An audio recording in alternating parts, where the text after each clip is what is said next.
we host the Moreton Sons versus our Toowoomba Mountaineers. Introducing Moreton Bay Sons. Number 1, Emma Jeffrey. Number 5, Jess Green. Number 11, Emma Young. Number 20, Jasmine Black. Number 21, Priya Best. Number 22, the KLC. Number 31, Mackenzie Jesse. Number 38, Loretta Spoon. The Sons are coached by Kyle Humphrey, assisted by James Leonard, and the manager is Jenny Orler.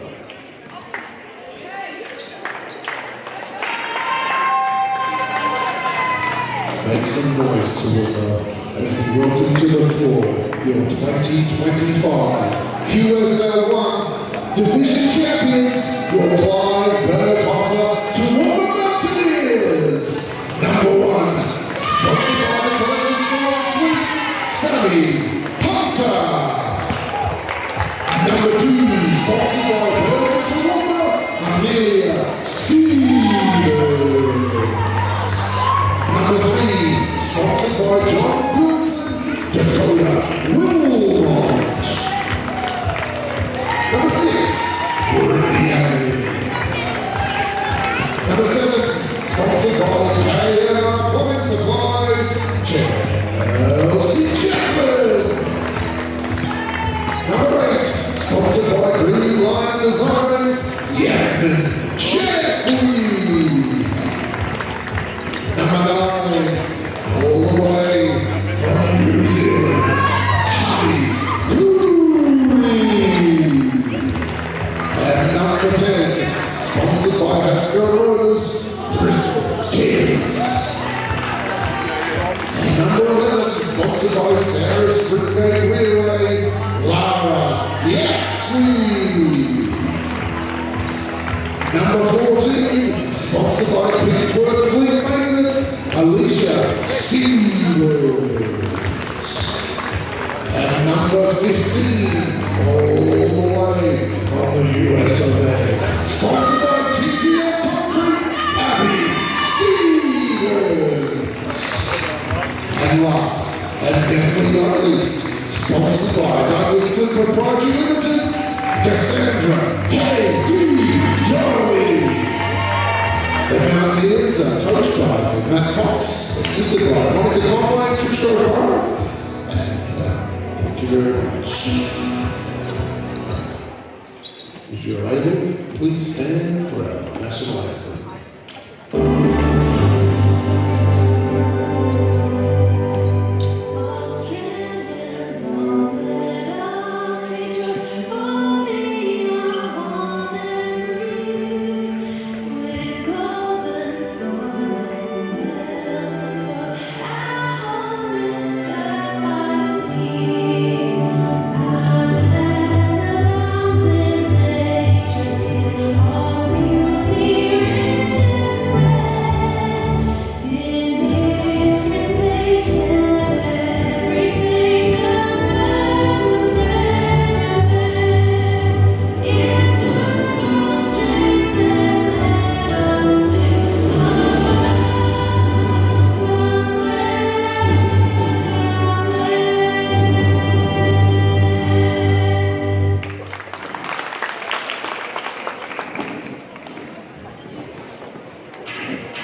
Welcome to Clive Berghofer Arena here at Toowoomba. My name's Anthony Corker and I'm standing in for Volante, who's just arrived.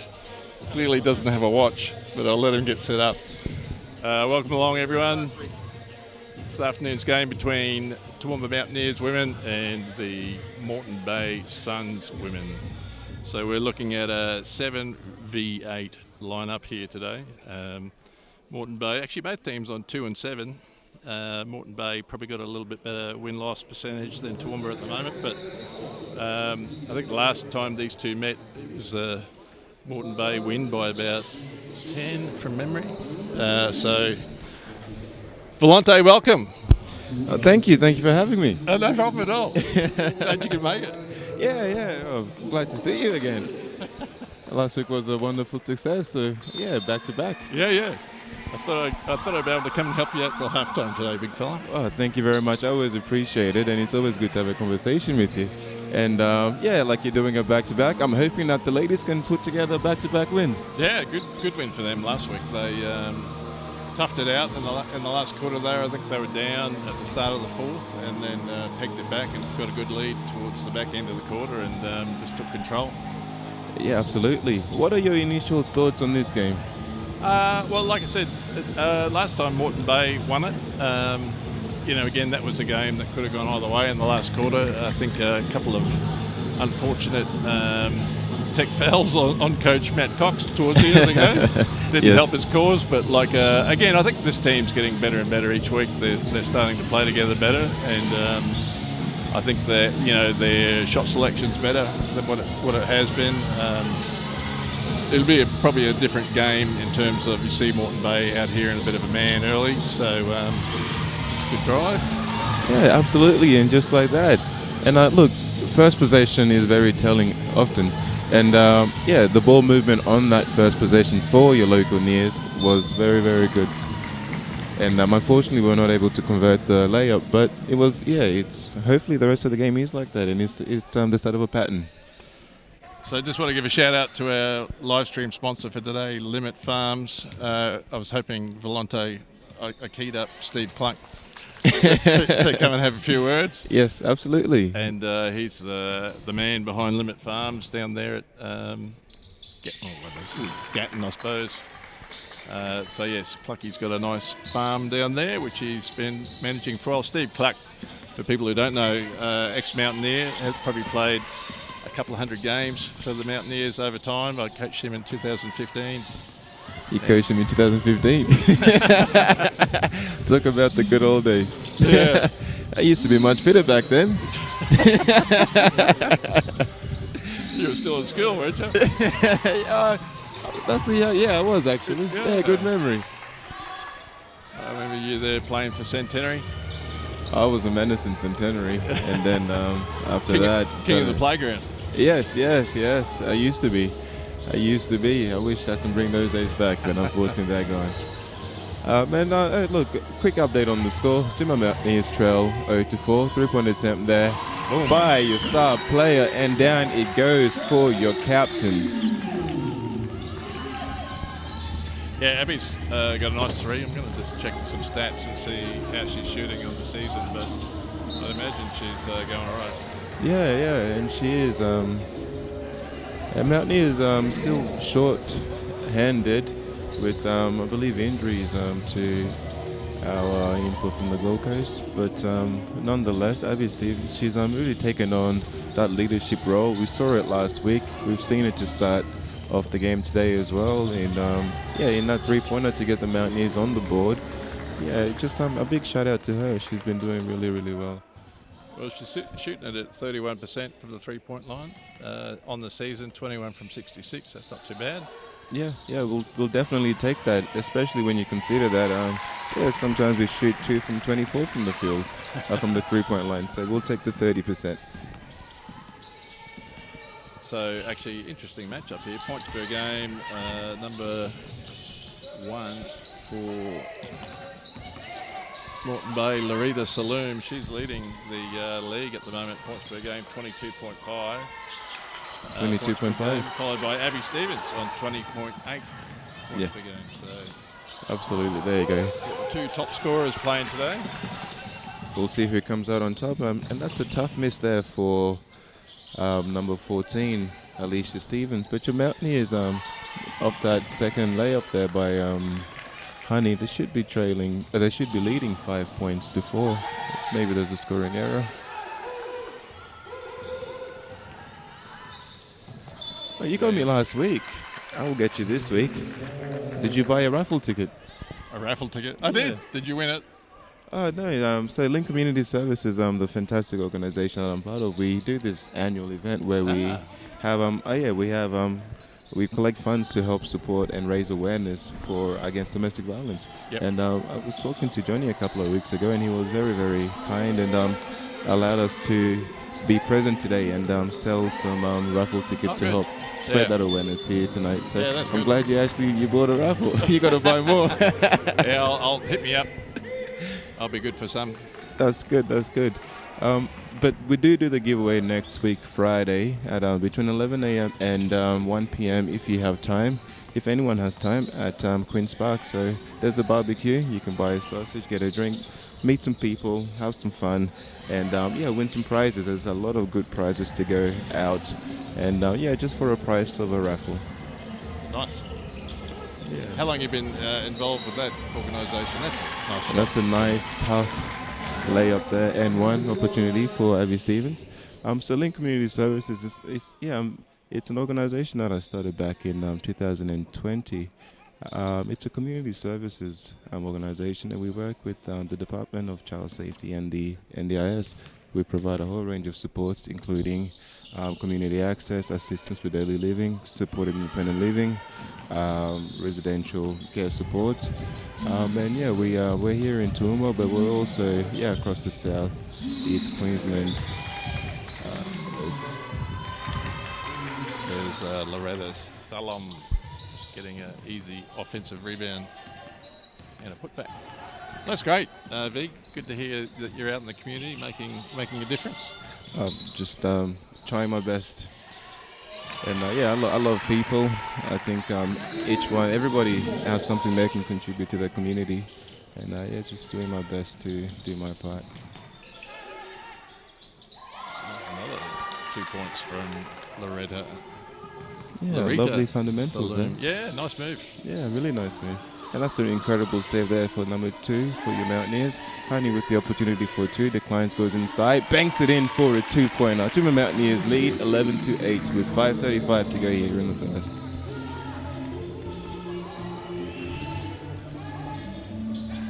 Double team here on number 38. Yeah, wow. That's really interesting. Can you double check the stats for the rest of her teammates? Yeah, well, actually, no, number 38 is Loretta Saloon. So not number 1, as per the thing. That was Emma Jeffrey. So our bad. So, yes, Coxie's playing the base guard double team. Interesting strategy. On the top scorer. Yeah, I wonder how long he'll be able to keep that on for. Nice move there. Unable to finish, but... Oh, nice putback. Yeah, definitely. Cassandra Donnelly. She had a really solid game last week. I mean, won't show up in the box score, but she just did all the little intangibles to get the team across the line. Yeah. I'm interested in this defensive assignment here from the Toowoomba team. So it's a double team on Salom, number 38, and although she's throwing the ball in, so they're getting into a bit of a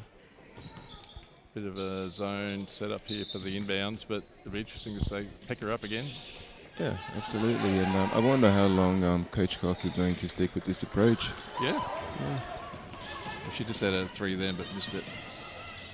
Yeah, that was a creative way to get her open, just off the ball, off the pick. Wide open 3. However, presuming she's not going to live off the 3-pointer all night. Nice pass inside there for the 2-pointer for the visiting team, number 22.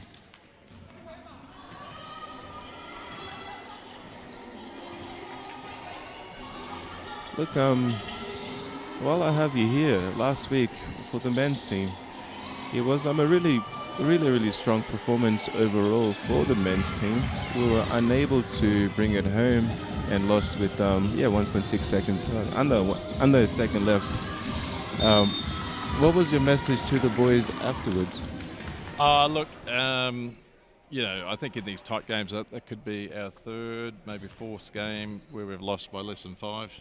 So Yeah. you've got to work out how to win, you know, like in close games out. And we had opportunities that game. We were up, you know, close to 10 a couple times, and that's, you know, the point in the game where you just got to put your foot down and try and, you know, keep pushing through with good stops, and then you know, getting buckets where, you know, you could build that lead out to 15, 16, 17. So the game wasn't necessarily lost in the last 2 seconds. I sort of felt that, you know, we just lost a bit of like the defensive assignment that we had at the end just broke down. There's a bit of a brush screen. We didn't show on the screen. We didn't, you know, keep the dude out of the paint. But, Yeah. To their credit, that was a great layup, like a left-hand layup under pressure. Needed to really get it high off the glass. So good fundamentals from the Red City kid that knocked it down. But Number 5, I forget his last name, but the second half of that game, he had a solid he was good. performance. And you know, I think that's probably an indication of the maturity of the men's team that we've got this year. Is you know, we don't recognise trends in the game, and you know, when someone's getting hot, like just finding him and then just, you know, making adjustments like as the game goes. So you know, like I think if anything, if we're getting better each week, that's a positive. You know, winning games, I think, you know, just takes a little bit more mongrel and a little bit more of a dog attitude. And, you know, I think the challenge for us today is just to play good defence again, keep them to a lowish score. Moreton Bay are a team that probably average 80 or 90 a game, so you know, we want to contain their scorers. They've got one guy in particular who's a pretty handy 3-point shooter. He gets a lot of volume up, but like he'll be shooting the ball quite a bit. So. But they've got a couple of the McDowell Whites who are just, you know, good athletic players who get on the rim, so and can score from anywhere. So and look, one big takeaway from last week's game, I think you showed a lot of poise and resilience. Up 10, down 10, back to an even game, up 10 again, and balancing it out. And that's a strength. And you definitely have some strong building blocks there moving forward. But one question is, how are you going to keep Will Mitchell out of foul trouble? Yeah, well, won't be hard today because he's not here. He's not here. That's my way to keep him at 0 fouls. He's out of town this weekend, so that's going to be a nice shot again from Abby. She's having a cracker first quarter. Yeah, absolutely. He's not available today, so you know, again, every time one of the more experienced players can't play or is injured, it's an opportunity for the younger guys to step up. So you know, there's rebounds that we'll need, and there's points that we need. There's Abby. Knocks down another 3. I reckon she's got about 10 points this quarter already. Yeah, she might even be on 9. She's really strong outing in the first quarter, like you said. Hopefully she can keep it up and keep us ahead. So Will's, like he's a real handy addition to the team. You know, like definitely need him in the game. You know, at the end of the game. Yeah, she 3 from Stevens. Boom. She is on a heater. Abby Stevens, she's come to show the leading scorer how to score this game. Yeah. They're good shots too. Like sometimes I think Abby's forced them at times, but those are all just, you know, open looks, and she's knocking them down. Yeah, and another replay here at that strong defensive position there for the knees to force the inbound pass at the baseline.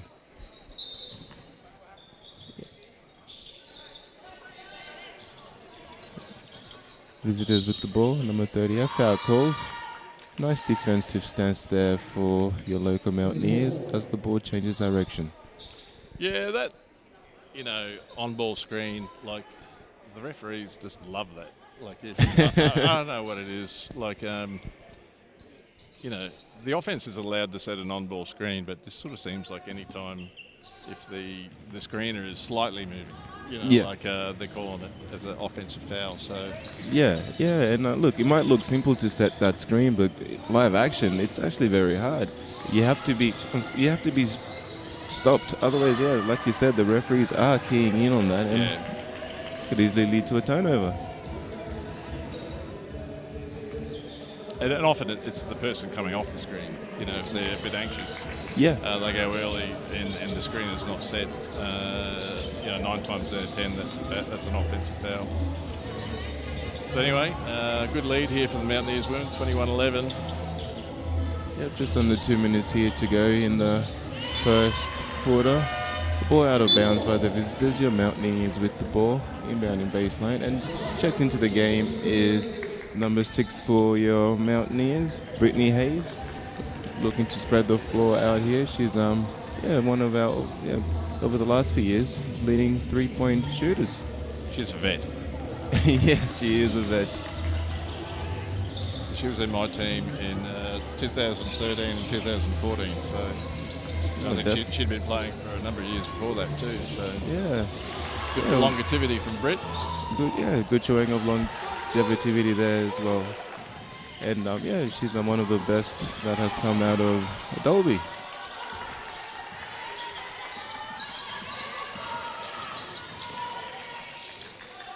There you go. The scorers find a way to score, don't they? Like little horns action, she was able to get open and get a nice bank.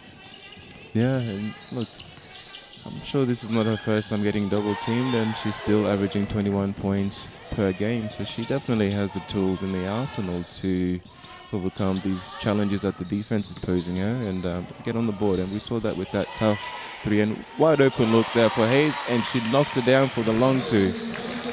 Presses the lead back up to 10 points. Call that the puncture penetration. V is the terminology I heard the other day. Where you puncture the keyway. Yes. And look for your shooters on the outside. Yeah, and look, there's a lot of plays to even you've drawn up to get that, but that's one of the most effective things to do, especially when you have a shooter and a lethal driver who can get in the paint. And the next stage in that, maturity for players is playing off 2 feet. So it's great to be able to get in the paint, but if you're off balance or you're just on 1 foot or you're in the air and those passes aren't there. Why haven't we seen that more from you boys? Look, I would say that 5 times every game, play off 2 feet. Yes. And we're getting better. Some of the good defense there from your knees. Could be. Some of the maturity around that is just, looking for other players and moving into open windows too. So when we drive in the paint, not just standing still on the outside like NBA style. Yes. Waiting for a kick out, but actually, moving to open spots or receiver spots if they're bigs. It's another good look from Abby. That one's off. Wide open look there, unable to convert. Good quarter. Yeah, brings us to the end of the first quarter, ladies and gentlemen. Your Mountaineers lead the visiting team 23-13. Low scoring showing here for the visitors. Good defensive plan here from Coach Cox to start off the first. Yeah, well, I guess be interesting to see if they sort of keep that moving along in that way, that sort of double team. But you're double teaming someone else is open. Unless they're playing a bit of a triangle. I didn't really see what the rest of the 3 players were doing, but maybe they were just scrambling and trying to find whoever was getting the ball. It presents to me as they don't have a strong, consistent second scoring option. And look, you have to be pretty confident to double team and play 4-on-3 on the other end. So, but it's proving to be working here, and like you've said, I'll be interested to see how long Coach Cox does maintain this approach on the defensive end of it. Offensively, he seems to have all the solutions to their challenges so far. It's a good quarter, 23 points. Anytime you're scoring 20 plus, towards 25 a quarter, and you keep the other team below 15, that's usually pretty good. 52% from the field goal. 3 from 7, so Stevens is, let's have a look, she's 3 from 4 from the 3-point line, so leading with 15 points so far. So, yeah, good quarter. Emma Jeffrey, she's got 9. And Larita Solom, she's got 2. She's on pace for 60 points here, Abby Stevens, if she can keep this up. A visiting team struggling from the field so far, 5 from 16, shooting 31%. Biggest lead for the game so far, your Mountaineers with 10 points.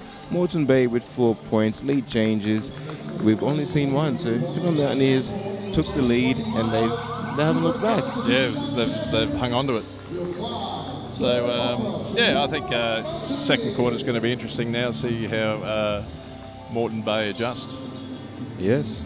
5 points of turnovers for your Nears compared to none for the visiting team. Points scored in the paint is 10 points, and Mountaineers lead that category as well, 10-8.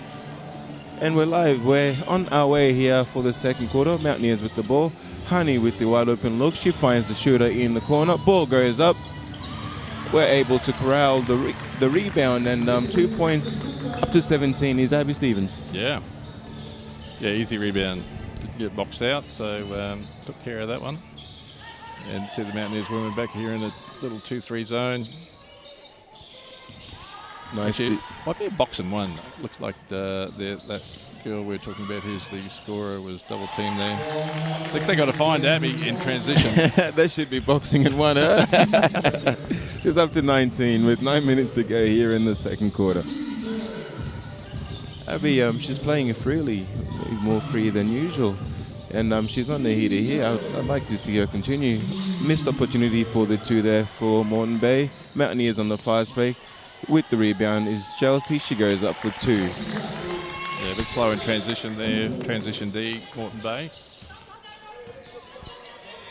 29-13 is your live score for the Nears, leading by 16. Yeah, Nice good hands. Nice hands there. Nice look on the fast break opportunity for 2. To my Mountaineers, number 14, Alicia Stevens, for 2. Yeah, so this is a box and 1B. You can see there man-to-man on number 38. Usually I'm the one. I'm the one playing the one-on-one defense. Another good steal there from the Mountaineers, unable to secure. Ball goes out of bounds. Moreton Bay with an opportunity to execute here again. But look, there's a lot of pressure on the one person in the box and one. Because, yeah, oftentimes you are assigned the toughest challenge there. And everyone is looking at you to keep them out of the game. Yep. Yeah, it's some players love that. They love the challenge. I'd say, the message here is just keep the ball out of her hands if you can. But like we just saw there, the weakness is in the middle because if we're chasing players on the outside trying to get a hand up, then the middle of the keyway is going to be open at times. Yeah, absolutely. Oh, Abby Stevens with the wide open 3. She takes it, unable to convert. Nice offensive rebound from Brittany Hayes for 2.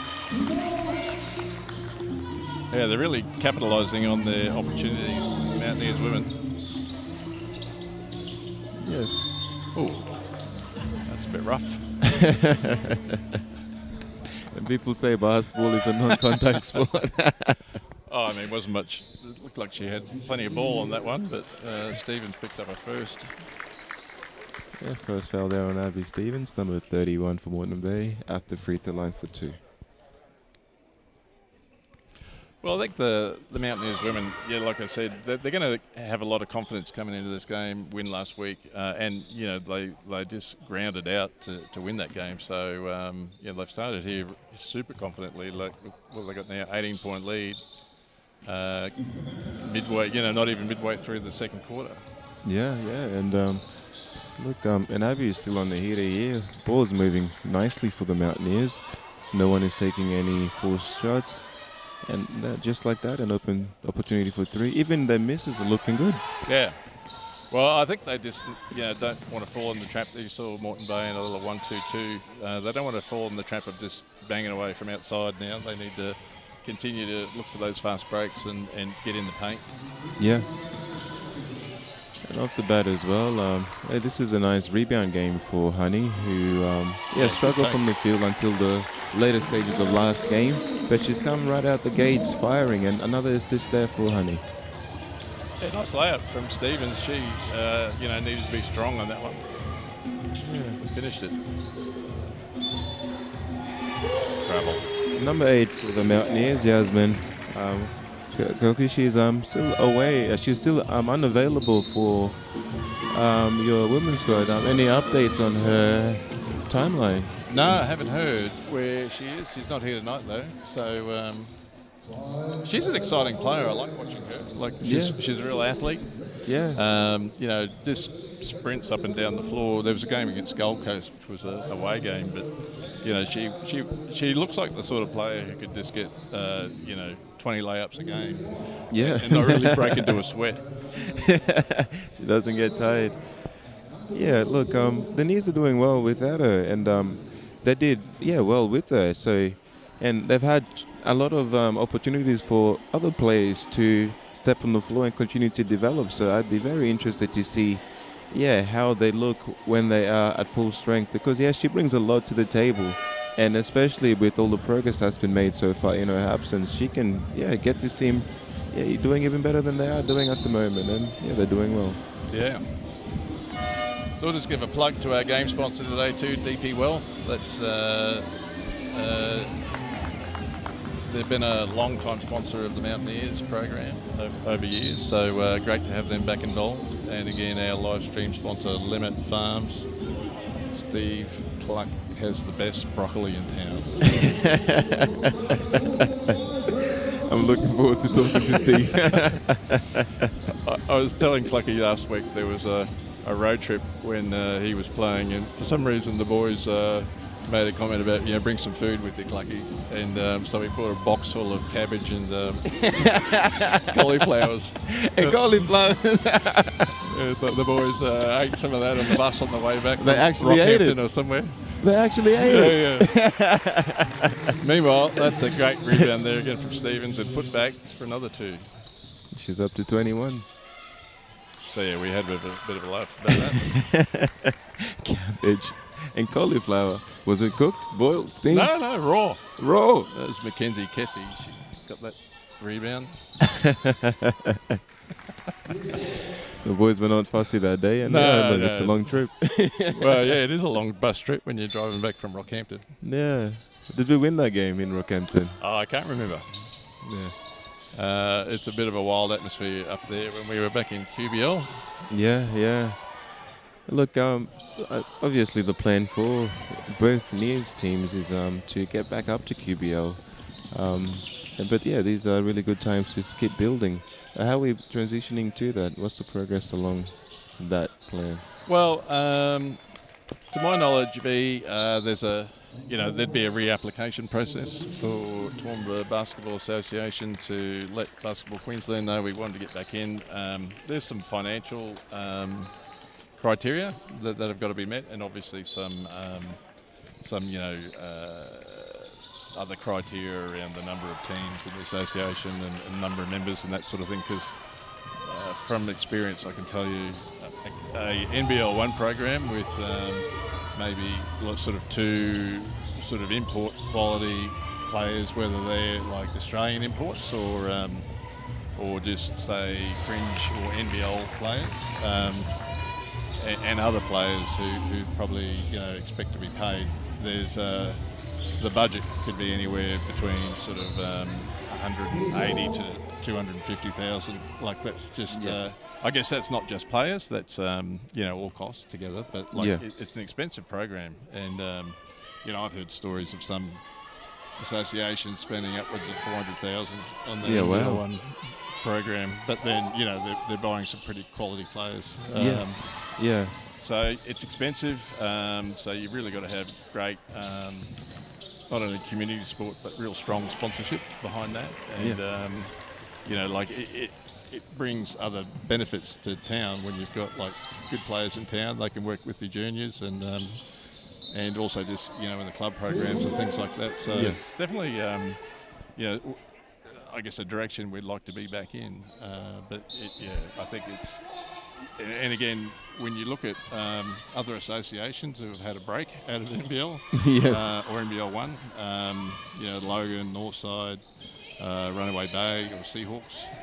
There's been a few. So Red City, probably the other ones, Sunshine Coast Rip. Yeah. So, it isn't for everyone, like just in terms of the money investment. Good rebound. Yeah, from number 11, Larry Yaxley. So, money would be the biggest issue. Just a short answer. Yeah. And look, as long as that is at the forefront of our mind and we're actively working towards it, that's all you can ask. And yeah, money is a problem anywhere around the corner of this earth. So, look, we have been there before. Yeah, we had some great years there before, and you were part of a lot of those years. And the community really wrapped around the NBL1 program, and we're looking forward to that as well. And it's like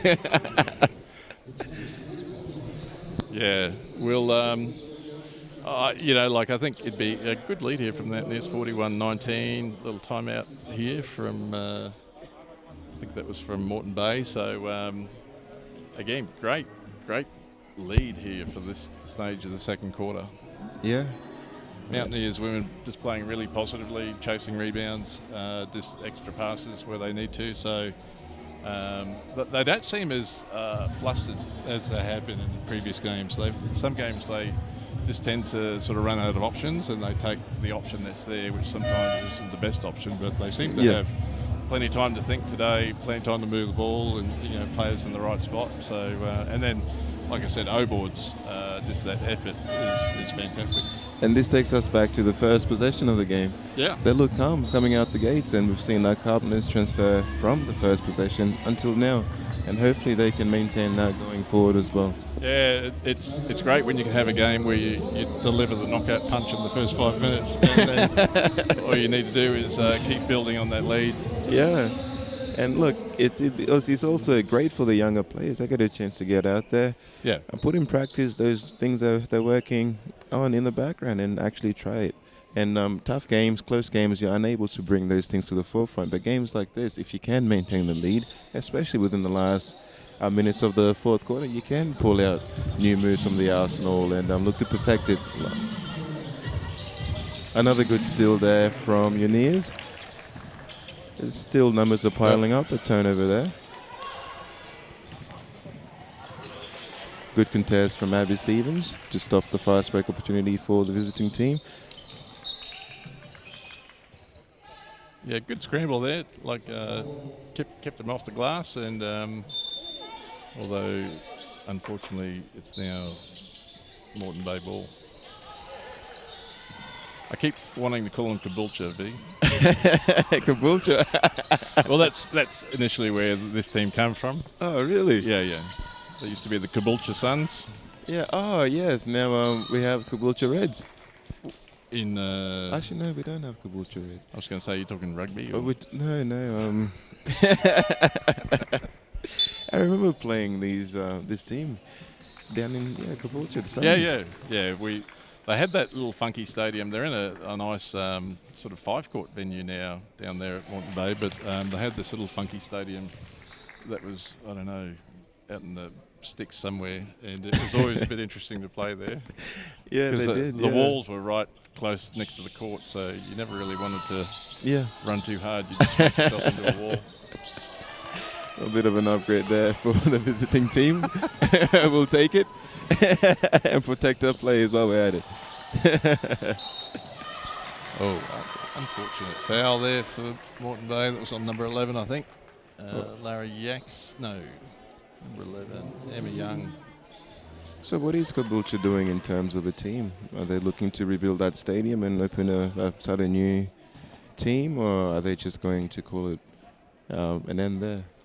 Yeah, I think they've been, I could be wrong here, but, there was a point where they were sort of in the envelope with Sunshine Coast Rip and Maroochydore. But, they've always had, I'd say for the last 15 years at least, they've always had their own club, in this sort of QSL competition.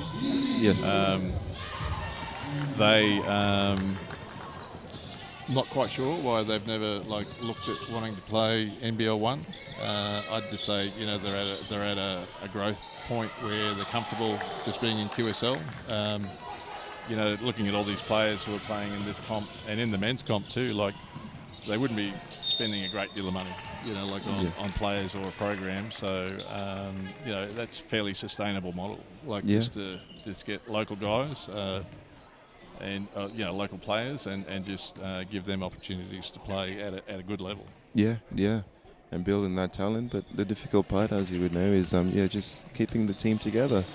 Because look, they're all players, but they also have personal lives to balance out with the team.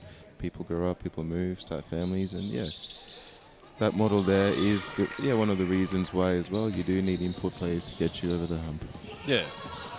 Well, I think too, probably more so for Moreton Bay than say for us in Toowoomba, but they're fairly close to other NBL1 programs, so Northside, Sunshine Coast Phoenix. So like if there were players who had potential, they probably wouldn't stay playing QSL. They'd probably go look for an NBL1 game somewhere. Yeah.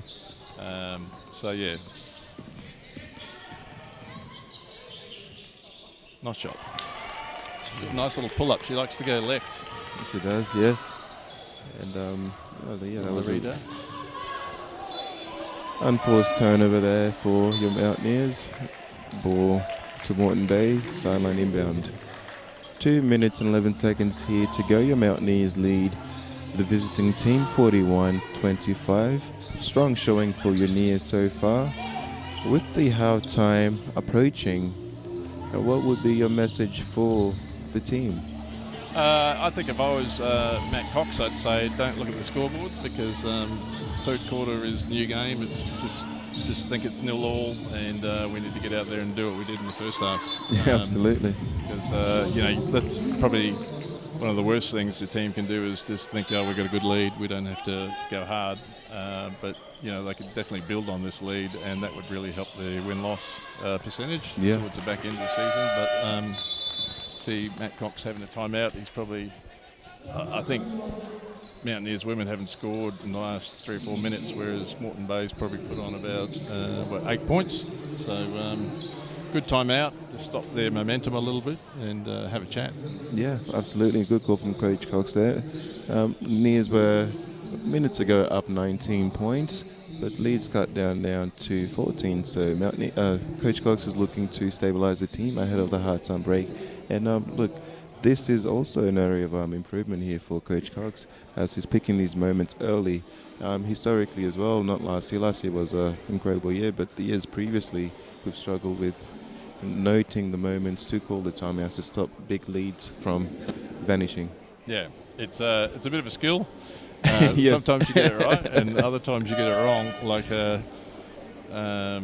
especially where like basketball's such a game of momentum, where you can get 2 stops and get 2 or 3 baskets in a row, and you really don't want to interrupt that when you're the offense. Yes. But sometimes when you're the defense, you just need to look for ways to try and stop the runs. Yeah. So for Moreton Bay, they shouldn't panic. They should probably just think, if we can get this down with under 10 by half time, I think that'd be a good effort. Coach, I don't envy your job, I'll tell you that now. Well, you just got to pick some targets, right? Like 14 or whatever sounds like a big lead, but one possession at a time. Yeah. Dry spells happen, you just don't know. So when you're ahead, you've got to protect it and control everything you can before it's too late. So again, nice goal for the timeout there by Coach Hawks.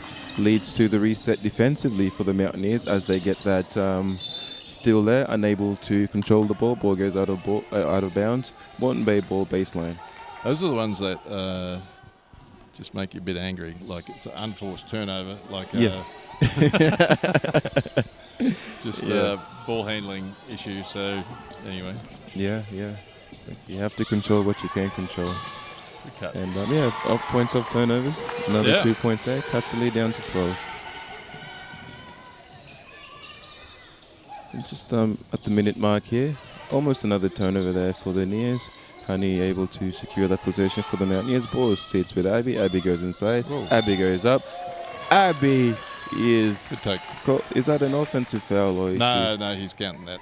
I think, So Loretta Saloom, she just wasn't in position and sort of bumped Abby on the way. Abby just took a strong hit and was able to control the shot and put it in. Yeah, some of those gestures from the referees are confusing sometimes. He used the charge. Abby at the line for the N1 opportunity, converts it. Sometimes, you just never know what's going to get called. Yes. So, it's a bit of a lucky dip situation. Yeah, absolutely. And look, and shout out to the referees. They add another element to the game as we play it. Without them, there'd be a lot of fighting. Be like playing at Centenary Heights at lunchtime. Yeah. Yes, there was a lot of fight. That's a good layup from Chelsea. Took the hit again. That's 3 now on Loretta Saloom. So yes, look, they've been causing her problems offensively and defensively. Yeah, she's showing her frustrations as she picks up foul number 3. Just looking at the Moreton Bay bench, they've only got 3 subs. So either a couple of players out, maybe. But yeah, if the foul trouble continues, they're going to be a bit short on numbers. Yeah, and even that, just fatigue. Fatigue will catch up. Look, what's your approach to the foul game? I recall last game with about 6 minutes to go in the third, I think, or maybe the second. We had the opposition with 14 fouls, but they finished with 17 fouls. Yeah, I think, and again, that's an IQ thing, I think, for players, just to recognise, the foul count. Yeah. And really, like, we've talked a bit about that during training at week around, just continuing to look for high percentage shots. That's a good shot. Got the roll. High percentage shots, and the highest percentage shots are free throws. Yeah. So if you can get on the rim, and like a foul too. We've got a foul there. If you can get on the rim and draw a foul and make the N1, that's a good outcome. So, players, I think it's easy to settle for a 3. Or, everyone wants to shoot the hero 3. But sometimes, just working the ball around, wear down the defense a little bit, and then look for your opportunities to put some heat on the rim is always a good strategy. And that opens so many doors. And look at Josh Allen last week. He struggled in the first half. He got a couple of free throws to go in, and like a Bunsen burner that lit him up. And he had a strong showing in the second half there. Yeah, and again, that's a sign of player maturity. They realise something's not working for them, so they need to change it up and look for other ways to help the team. Well, Coach, look, the Mountaineers faithful are watching closely. We see a lot of things, and we just want to keep seeing progression, and we've seen it so far. So, look, kudos to you, and I think personally you're doing well, and we look forward to seeing what the rest of this season holds for us. Thanks, V. We want to appear more in the win column. Yes. For sure. But as I keep telling the boys, that's the outcome. And what we need to focus on is the process. And, hopefully our defense lifts, another 20-25% of what it was last week. Yes. And that's where the word faithful, comes in. We will undergo 10 years of losing and really simmer in the moment of that one season. And look, you're installing really important fundamentals and building blocks to what we're hoping could be another uprise in the Mountaineers in this division. And we want to hang another banner. For sure. It's always nice to hang those up. Haven't had a great deal of experience in that space myself, but been to a few grand finals where we lost. Yeah. Last shot there for your Nears. 1.6 seconds left to go here in the fourth quarter. Coach Kirk's able to manage that 14-point lead leading into the second half. He went up to 16, back down to 14. But he's got some good talking points here for the women as they head into the locker room. 47-33 here for your Mountaineers. Ladies and gentlemen, please join me in thanking Coach Cox for Coach Corcoran for joining us again for the first half of this presentation. And as he leaves, we look forward to seeing you again next week at the next home game. We have to make this a consistent thing. Yeah, we'll keep doing it, B. No problem. We'll be back with you shortly.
Ladies and gentlemen, welcome back to the second half here. Mountaineers with the first possession, unable to convert on it.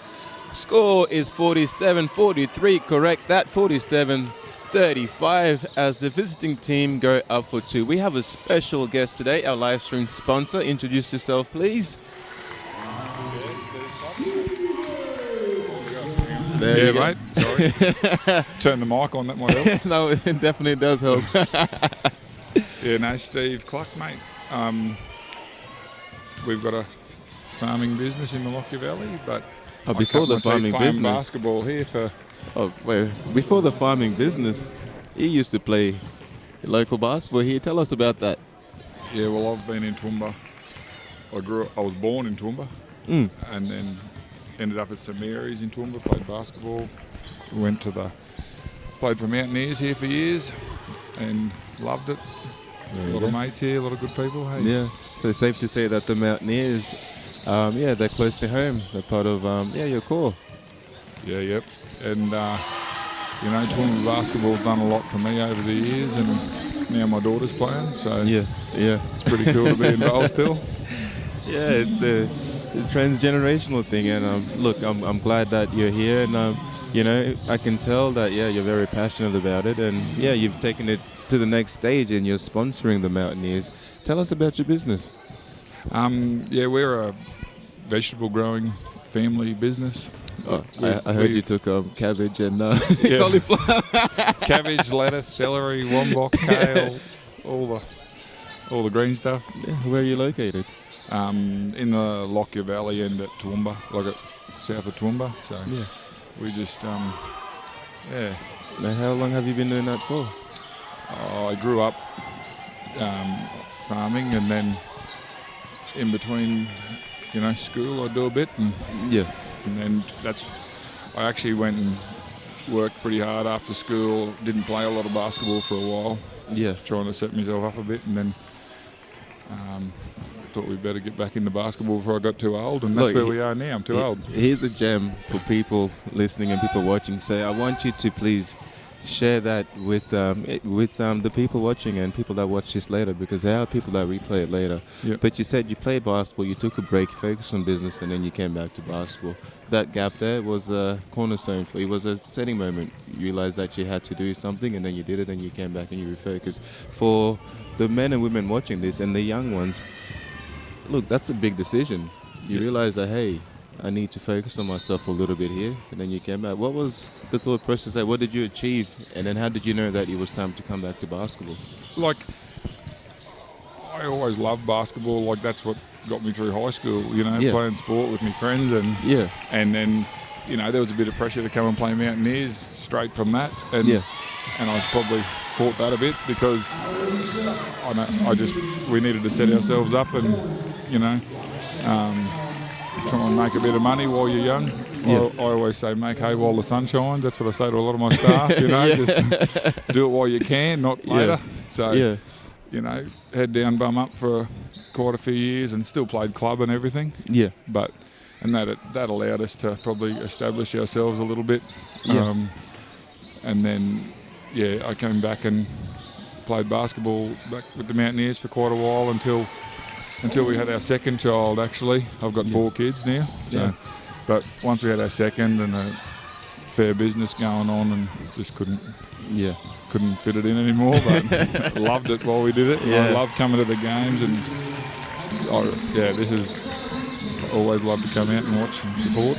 Look, Abby is on the heater. She's sitting on 27 points here, just barely into the third quarter. What do you think about her performance tonight? Yeah, she's playing really well. She's shooting well and she's getting them down the floor and doing a bit of damage. What's the celebration after the Nears win? What's the what? What's your celebration after the Nears win? Tonight? Just in general, usually after the Nears win, I'll get together with the players and we'll talk about the game and we'll have some laughs. Yeah, I always like to get involved, slap a few hands, congratulate a few people. I like to smell the sweat still. Well, that's fantastic. Where do people find you and your business? There's going to be people that want to know more about you, come and visit or come do business with you or buy from you. Yeah, Tell us about you. Well, a lot of our gear would be around. We supply a lot of cabbage and stuff right down the east coast into the fresh markets, the processors. Into if you bought coleslaw from any of the supermarkets, there's a very high chance it was a lot of our cabbage and stuff in it. We supply the supermarkets with kale, celery, wombok, all that stuff. That's fantastic. We're every week of the year, so yeah, look. It's around. You'll find it. Running a business is not easy, and you're doing an exceptional job at it. So, look, congratulations on doing that. Congratulations on all the successes that come with it. And, yeah, I wish you more and more success over the years to come. And, look, keep sponsoring the Mountaineers. No, thanks, mate. I'm just glad we, like I said, the basketball in Toowoomba's done a lot for me over the years and my family, and I want to, it's nice to be able to have the opportunity to give a bit back, and I think that's important. And there's a younger generation coming through, so the more we support it, all of us, the better the future's going to be for the ones coming through, and the better the teams go with more support, then the more excitement and enthusiasm there is in the town for the game. Absolutely. And look, you said basketball has done a lot for you. The Mountaineers have done a lot for you, and people don't talk about it, but people don't talk about it a lot, but it is a big training thing at the moment. Mental health, when I was younger, when you were younger, all the players, everyone goes through it, but sometimes you don't necessarily want to talk about it. You just want to get it out through playing. You just want to express it through your game, and that camaraderie that you have with friends, and by sponsoring the Mountaineers, even if you're not there on the front lines, you're enabling and creating those opportunities for people to deal with so much more than just the game. And your impact not just financially, but just by way of the way that you're creating opportunities and platforms for people to do what they're doing through the Mountaineers goes a long way, and you need to know that. So we thank you a lot for that. And we see what you're doing, and we're very appreciative of it. Yeah, like here we are, we're sponsoring, we got our name on the thing or whatever, but there's a lot more people. The majority of people are just here day in, day out, night in, night out, just doing a job, and an unpaid job. It's just, this is what it all comes down to with any of these sports. But there's so much. There's just so much heart goes into it from all these people. That look at all these people in front of us on the score bench, mate. They're just here every time. Yeah. It's just. Look, you can't have a dollar without 1 cent. Otherwise, you'd have 99 cents, and that's just everyone has a role to play in this machine that is the Mountaineers and Toowoomba basketball. And they're playing their parts. You're doing yours. I'm doing what I can. And together, together we can make this thing happen. And it's an incredible thing. And big thank you to all of the volunteers that we see on a day-to-day basis. Like you say, they put their hands up, they do the hard yards, they don't complain, and they make it happen. Yep, definitely. Ladies and gentlemen, that brings us to the 4 minutes 36 mark here of the second quarter. Mountaineers lead 63-37. Coach Cox has blown this game wide open coming out of the third quarter. Clark, how would you... What do you think so far to start here the third quarter? We've been too busy yapping, mate. No, they've put the screws to them a bit this quarter. Abby's still playing well. Yeah, Abby's sitting on almost 30 points. She's having an incredible performance. 15 points in the first quarter. She hasn't slowed down. No. There's a few young girls on this team, but they're starting to find their feet a little bit, hey? And they've been playing well. Yeah, and in saying that, like it is a young squad this year, but we've seen so much growth. Yeah, and that's what's important. Like you're going to have times where you've, they lost a lot of players this year that have gone on to different things, but that's what's going to. This is your future, isn't it? Like you start with a young side, and then if they're going all right already, you look what's going to happen. Especially coming off how much of a success last year was for the women's team. Yep. To go straight away to a reset takes a lot. That's right. And they're doing well. It's a hard job for a coach too, and he's getting it done. I was telling Corcoran, I don't envy being a coach. I wouldn't fit in his shoes. No.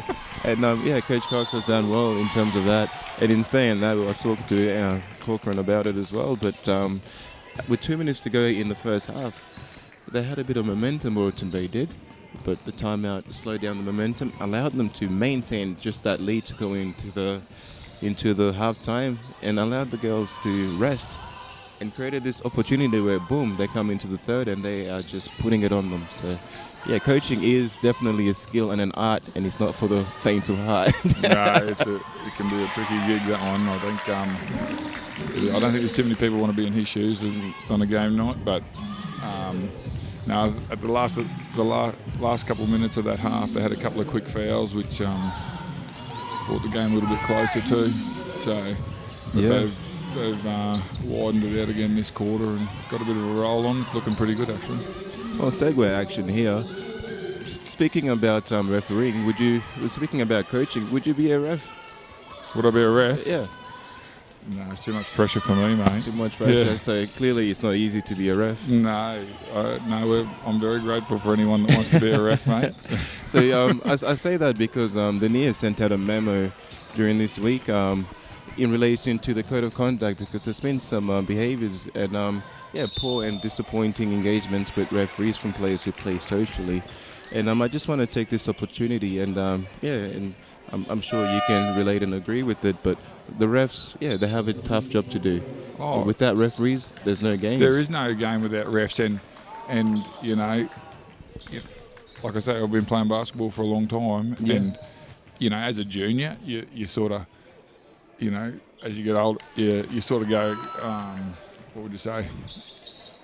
You sometimes might get upset with calls or something, but as you mature, you realise like everyone's got a job to do. Yeah. And it doesn't matter what a referee calls. Yeah. You suck it up. And you move on. You get on with the game. You get on with the game. You do not. And it's part of the game. Yes. Yeah. And as a player, like I believe forever, like the worst thing you can do is, any of this back chat or even dropping your head with a crappy call. Yeah. It doesn't help anyone. It doesn't help your team. It helps nothing. So it doesn't. Whatever the call is. Yeah. Turn around, move on, and also, play harder. I have emotions, I have feelings, and I'm a person. So are you. So are they. I'm a bit. No. So look, the referees have emotions and feelings as well. Right. We got to respect them. We're all people, and we're all doing our thing. Yeah. And And like you said before, basketball helped you. It's probably helping them too. They might be going through something. So look, if you haven't yet read that code of conduct that the Mountaineers govern by, please make sure that you do read it and make sure that you do follow it and be part of the Mountaineers team. And look, support the referees as much as they support. No refs, no games. Simple as that. Definitely. I might get you to stick around here with me for the rest of this quarter. We're nearing the end of it. Minute 40 to go.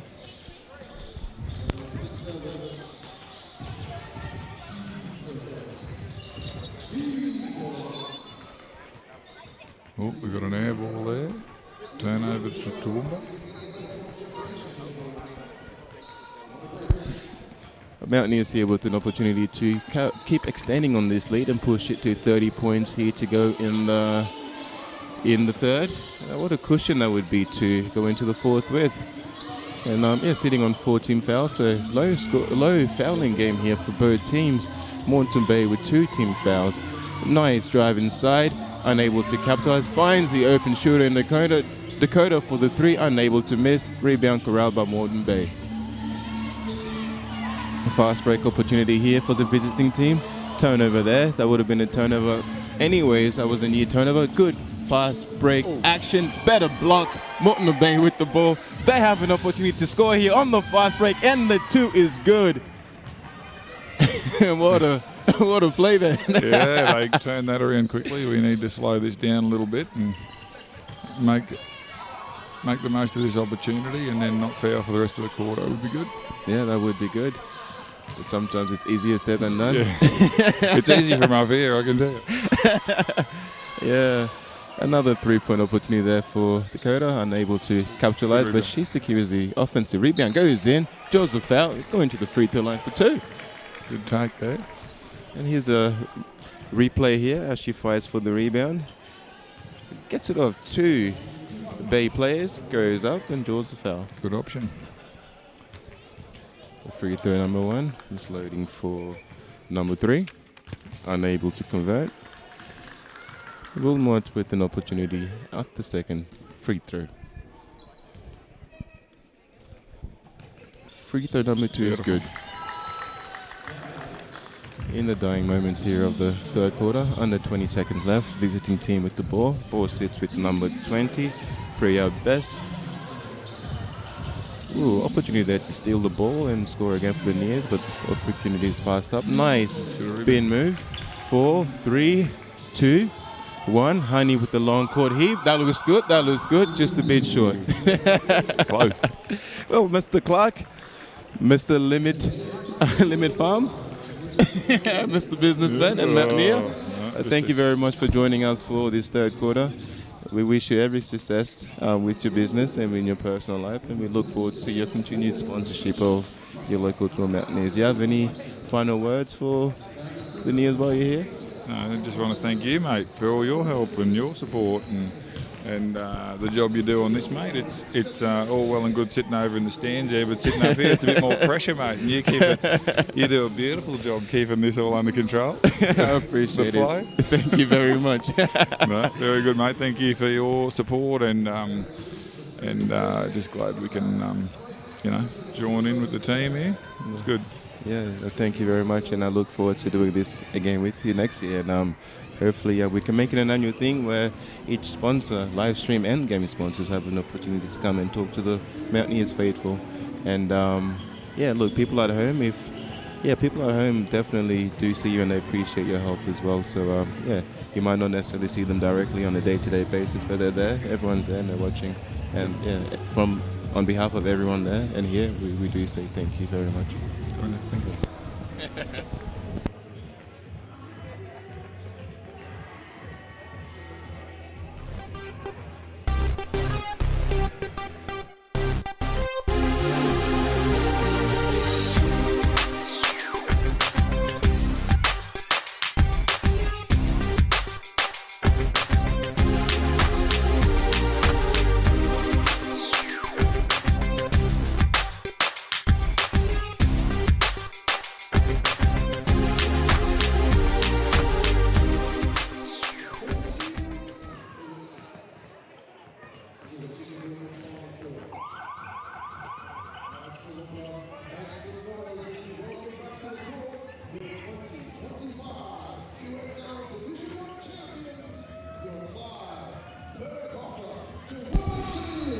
Ladies and gentlemen, welcome back to the start of the fourth quarter. Your Mountaineers lead the visiting Moreton Bay 69-42. Look, it'll be a collateral event here if we let this one slide. I don't see that happening. However, we still have a lot of time to go and a lot of basketball to go. Nice move there for Moreton Bay, unable to convert on that layup, but they get the ball back. Nears ball, baseline.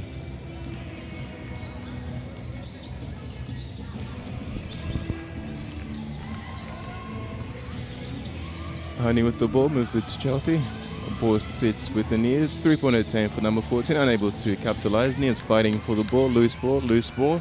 Abby Stevens comes up with the ball. She looks to go to work. Nice ball movement here by the Mountaineers. Jacqueline Stevens, just thinking. Stevens going to work. Almost a turnover. Ball sits with Chelsea. Shot goes up. Unable to capitalize. Ball corralled in by... Nice still there. And a nice layup attempt. Unable to finish. She gets the ball back. She goes up. Unable to finish. But what a solid effort there for Amelia Stevens. Moreton Bay with the ball. Ball sits with the point guard. She's looking to get something going here. She goes up and she gets fouled. Look, it's a tough day in the office today for Loretta Saloom, a leading scorer for the league with 22 points a game. But that's just the credit to the Mountaineers' game plan and Coach Cox's creativity and thought and getting her out of the game early with the double team and falling back to 4-1, a box and one, and seeing her now look to get going here in the fourth quarter where it's almost surely too late. Offensive rebound unable to be converted on. Abby Stevens looks to push. She's open, she's driving, she goes up. Two is good. Abby Stevens. Going into the third quarter there, Abby Stevens was sitting on 35 points. That brings her to 37. She's looking at a 40-piece burger here. Nice defensive stand there by Yaniz. Nice pass there by Honey as she finds the open player. 4-2 is number 14, Alicia Stevens. Ball sits with Jasmine Wong. Finds the open man inside. Ball goes out of bounds.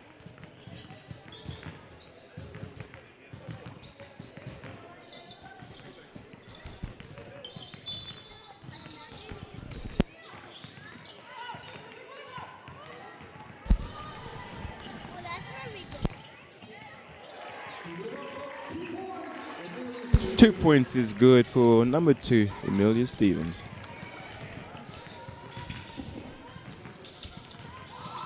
Eight minutes to go here. Mountaineers sitting pretty. 75-43. Turnover there by Stevens. Ball sits with the visiting team. Up for two. No good. Stevens with the rebound. She's looking up. Finds the open player. 4-2. She is leaving in the paint. Another 2 points at the rim here for Alicia Stevens.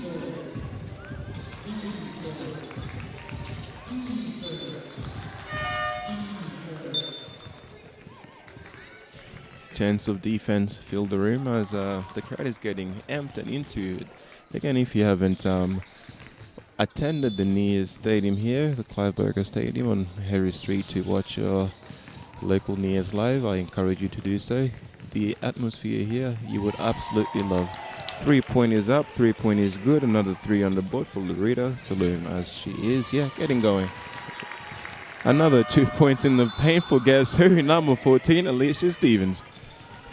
Timeout call here on the court. Your Mountaineers want to keep improving on just keep improving in general as they call the timeout with 7 minutes 16 here to talk about things.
Player resumes here, ball with the visiting team.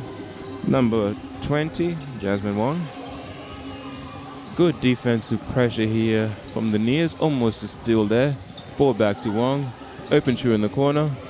Nice defense there to force the referee's intervention in this matter. Foul call here on number 7, Jacqueline, as the ball remains. But that's really good to see there for you, Nears. Just a lot of hustle on the defensive side. 4 fouls called on Jasmine. Nice up and under there. Open mid-range shot, unable to go in. Rebound corralled by number 38, unable to capitalize. She gets a rebound, goes up and gets fouled.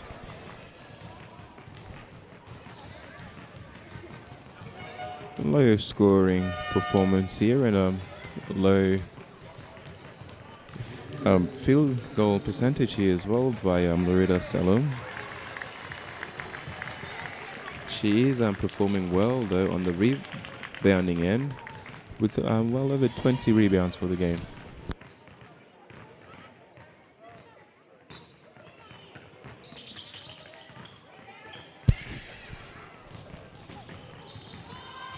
Unable to capitalize on the second free throw attempt. Rebound here by Abby Stevens. She's also having a strong performance on the rebounding end. She sits close with close to 20 rebounds, so a very, very strong outing here for her. She's sending a message to the rest of the league with a near 40 points performance with what could be 20 rebounds to go along with it as well. Foul call here on the Mountaineers.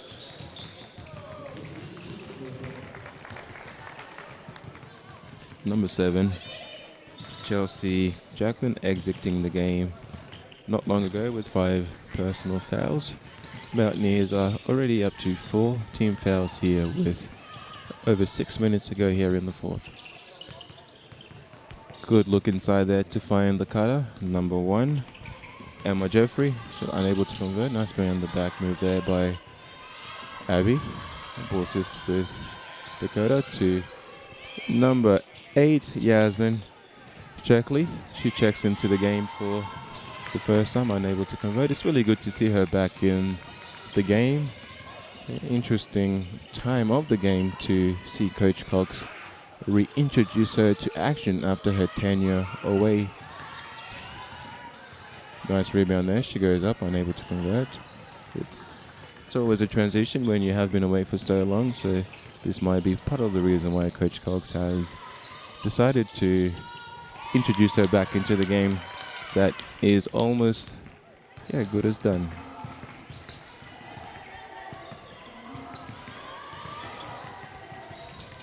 Ball sits with Wilmot. Nice crossover. Wilmot goes in, finds Hayes. Opportunity to shoot. She decides not to. Ball back to Abby. She drives it in. She goes up. Ball stripped. Turnover. Moreton Bay with the opportunity for a fast break. Ball with Wong. She goes up. Unable to convert. Stevens with the ball. Cross court part to Wilmot. Open opportunity for 3. 3 is good for Dakota Wilmot.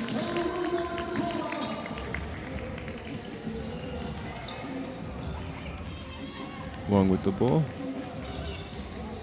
Ball sits with Loretta to the corner. Ball moves inside. Nice ball movement here. If there's one thing that Moreton Bay has done well this game is the ball movement. They're unable to convert on a lot of their possessions. They're shooting just around the 30% mark for the game. However, they have moved the ball well. Substitution on the court for the Mountaineers. Coach Cox inserting into the game, number 1, Samantha Hunter. This is her first appearance in the game today. She's one of our younger players, but what a good time to introduce her and to let her get some live action. Turnover there for Mountaineers. Moreton Bay with the ball. Risky cross-court pass. Successful. 2-point attempt for number 22, Michaela Seavey. Unable to convert. Honey with the ball. Looking to go to work.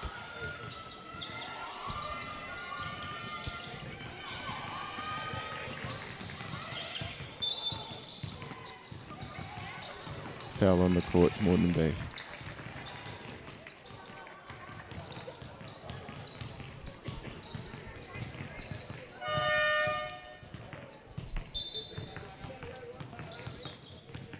Timeout on the court for the Nears.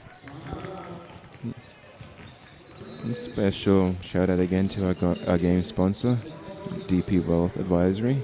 and also to LIVESTREAM, sponsor of the game, and our guest earlier here on the presentation for tonight, Mr. Clark, and his business, Limit Farms, premium Australian produce.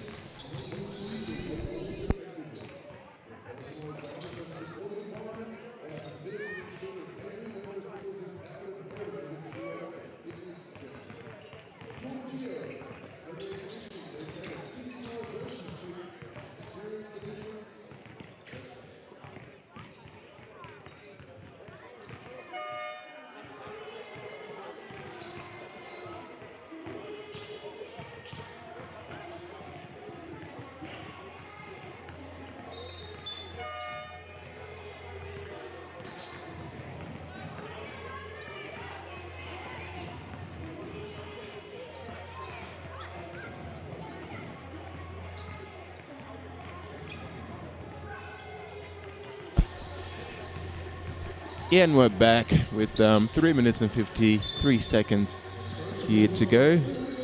Ball inbounded by the Nears. Ball sits with Honey. Ball with Yasmin. Goes for the three. Just a bit short. Nice rebound by Hayes. Ball back to Honey. Finds Lara. Lara drives it in. Opportunity to go up for two. Unable to convert. A rebound there by Yasmin. But a shot clock violation at the expiry of the shot clock called by the referee. 14 fouls here for the Nears. Moreton Bay with the opportunity to camp at the free throw line with an additional foul here. Loretta going to work, finds the open shooter for three. Number 5 unable to capitalize on that opportunity. Good strong move in there for Samantha Hunter, unable to finish on that Euro step, but nevertheless impressive move there for our young player Samantha Hunter. Nice ball movement here by Moreton Bay. Rebound by Clokey. Ooh. Look, if there's a mistake to be made, this is the game to do it in.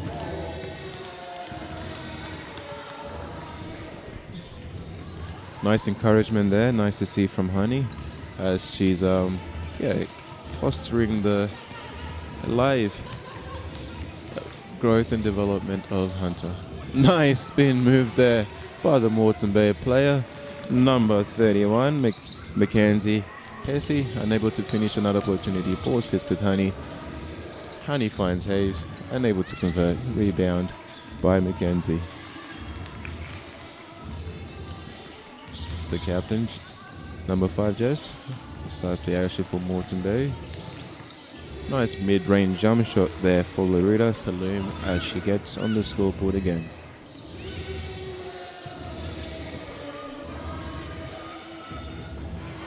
Nice steal there for number 22, Michaela Sebi. Goes all the way, unable to capitalize on our fast break opportunity, leads to a turnover. Honey's pushing. She goes up after that pivot, unable to finish. Almost gets the steal. Ball secured by Moreton Bay. Honey's immediately straight back on defense, playing defense backwards, and she draws and she commits the foul. Big team substitution on the court here for the Mountaineers. Number 3, number 5, number 2, and number 14 are on the court for your knees.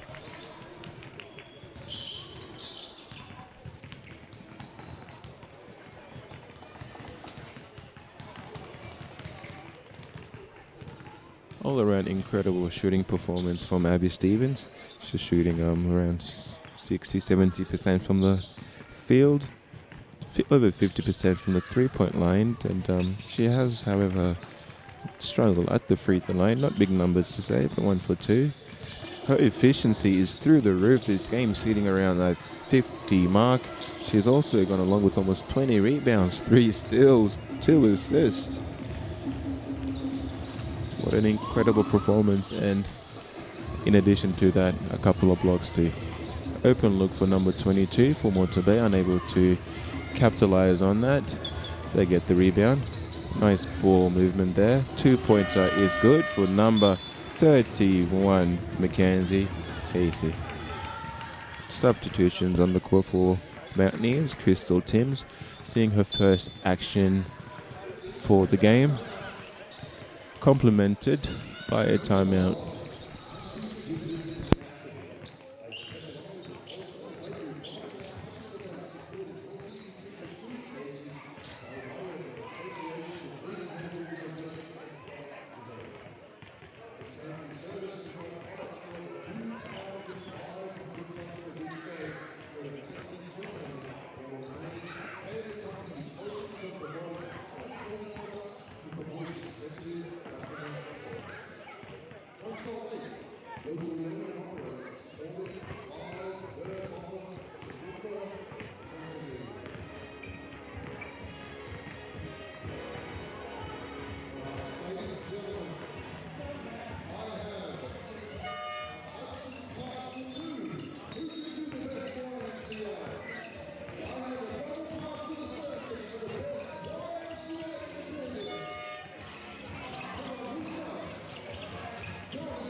Just over 1 minute and 20 seconds here to go in the fourth quarter.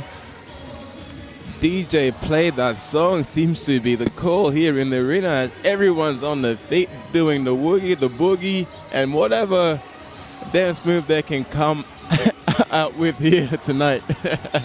An incredible sight to see as the players as well are having fun on the court. Going into the free throw line for your Mountaineers is number 14. Alicia Stevens. Make sure you stick around for our next presentation for the night as the men are up facing a challenge in the Moreton Bay's men's squad. Hopefully we can get over the hump. Post game last week for your Mountaineers, losing with just under 2 seconds left at the hands of number 5 for the Reds. They're looking to bounce back and continue to build on what is developmental season here for the men. Nice push on the fast break here by Dakota. Wasn't too careful. She got her pockets picked. Fast break opportunity here continues for Moreton Bay. Unable to capitalize. Another rebound here by Stevens. Nice strong look in front. Up goes the 2. Unable to convert by Stevens. As we're coming to the dying moments of this presentation of the women's game, we want to thank you for your continued viewership of your local Mountaineers. For those abroad, for those local, thank you. Open opportunity for the Mountaineers player Crystal Timms, unable to convert. If you're at home, you better start singing Sweet Carolina. That's what we're singing over here. Half court heave is no good. Under 1 second to go. Mountaineers bench is celebrating. Coach Cox has left his station. He's ready to call this one a game. Ball's inbounded, and that brings us to the end. As the buzzer sounds, both coaches shaking hands, sharing their mutual respect. What an incredible performance here by the Mountaineers as they take this one by a massive, massive, massive margin. Stay tuned.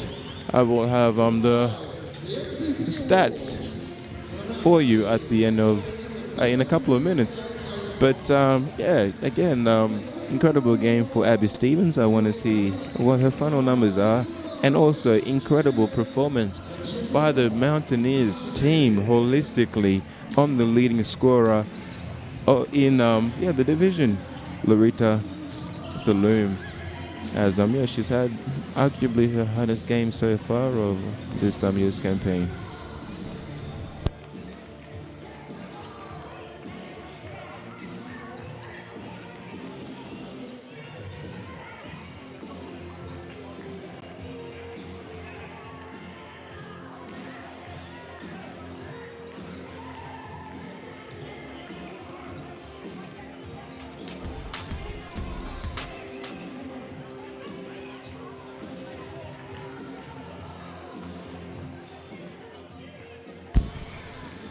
efficiency.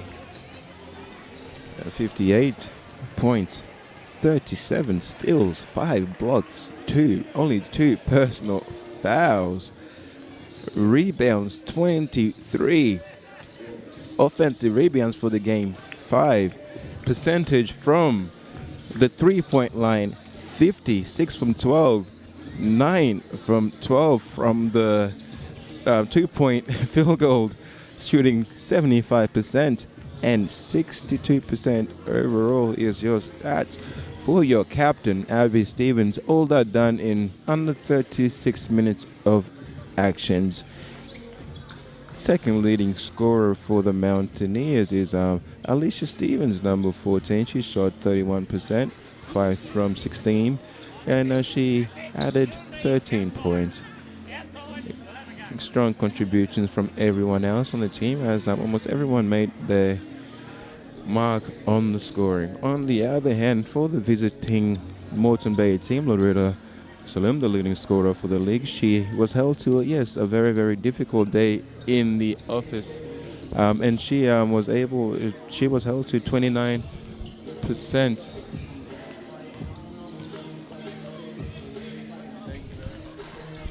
In addition to the difficult day that she had further difficulties from the 3-point line, shooting 20%, 1 from 5, and she also struggled from the free throw line, 5 from 8, 62.5%.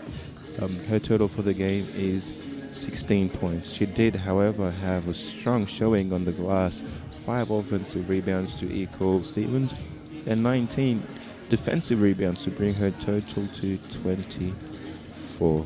6 assists, 6 turnovers, however, equally balanced that out with 5 steals and 1 block.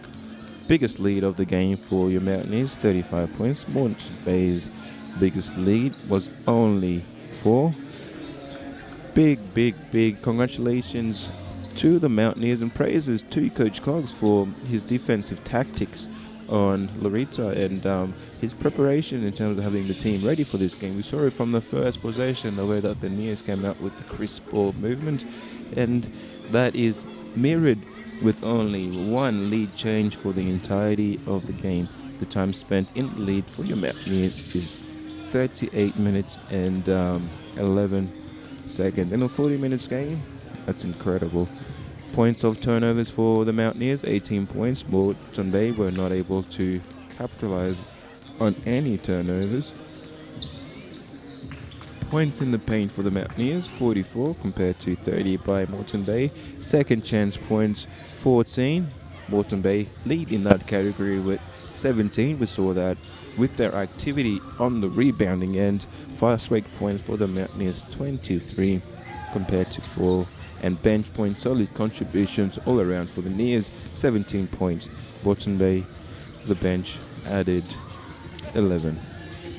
Well, ladies and gentlemen, thank you for being with us so far. Before I leave you for roughly 15 minutes leading into the men's game, I do want to shout out the refs of the women's game. We have Riley Fogarty, Jerome Yikes, and Ethan Blum.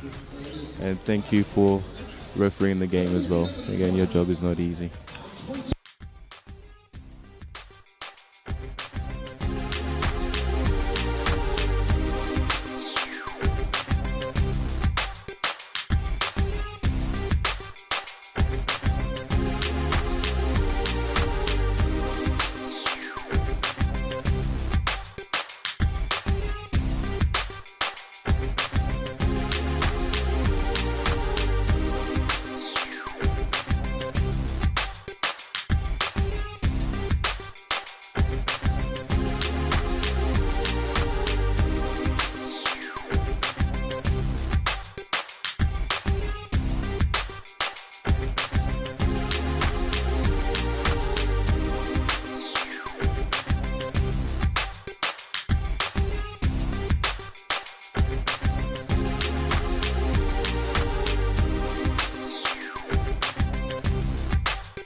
Ladies and gentlemen, we want to welcome to the stream our captain, top performer of the night, Abby.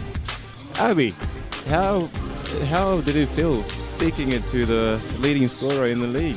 You definitely outperformed her today. Yeah. My team did well finding me when I was hot, so that was good. We executed very well. Everything we needed to do on offense, defensively. So when we held her, the leading scorer, we tried to double team. We did well. We did well defensively. Your focus is on 3 short of 40, but how does it feel putting up 37 points? That's not small numbers. And if you look at it, you had some support, but nowhere near 37. Yeah, pretty good for sure. My team definitely helped me a lot. I couldn't have done that without them. And 23 rebounds, 5 assists. Yep, just trying to do anything I can to get a win, Trying to rebound as much as I can, offensively and defensively. Yeah. Look, 5 turnovers, but 4 turnovers, but you handled the ball a lot. You were on for 30. Yeah, why are they making me run point guard sometimes? Hey, jack of all trades. Yeah. Look, talk to me about this. I'm interested to know about this. You got the lead early and you stayed in the lead for 38 minutes and 11 seconds. That's something that we would have struggled with early in the season and in previous years. What is the team morale in terms of managing leads, and how has that changed over the course of the season? Yeah, we're very a momentum team, so when we're going well. I felt like today we had a very high momentum. We were getting steals very early on. That's the big thing for us. When we get our hands on balls and we're playing defensively very good, it helps us in offense because we're very good at transition. Well, that's good to know. But also, behind the scenes, what was the strategy around managing and containing Loretta Salome? Because you came out in a double team and 3. Yeah, we were trying to double team her.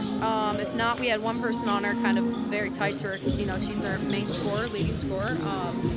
Other than that, off ball screens, we were trying to really get up into her. We were trying to get up into her and, take her off of the driving. We wanted her to have contested pull-up jump shots, which is what she likes, so we did very well on that part. So what do you think about this? She did have 24 rebounds. You know what? She had to beat me in one category. Yeah, she did. I was thinking about that earlier. You had her in every other thing. One more. Have you looked at the efficiencies? I have not yet, no. You're sitting at plus 31, but overall 58 compared to negative 30 and 31. Yeah, our whole team looks pretty good in the pluses here. Yeah, the whole team is looking really good. Look, I'll let you regather yourself and join your teams in the back. But look, strong performance. We want to see more of it. Yeah. We do see you. We think you're doing well. You're having an incredible season so far. And look, the hopes of the Mountaineers rest with you and the team. And in terms of captaincies, it's clear that you're leading by example. So thank you for what you're doing. Yeah, of course. Thank you. Thank you for having me. No worries.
Ladies and gentlemen, we want to welcome to the stage my former coach, Mr. Allen himself.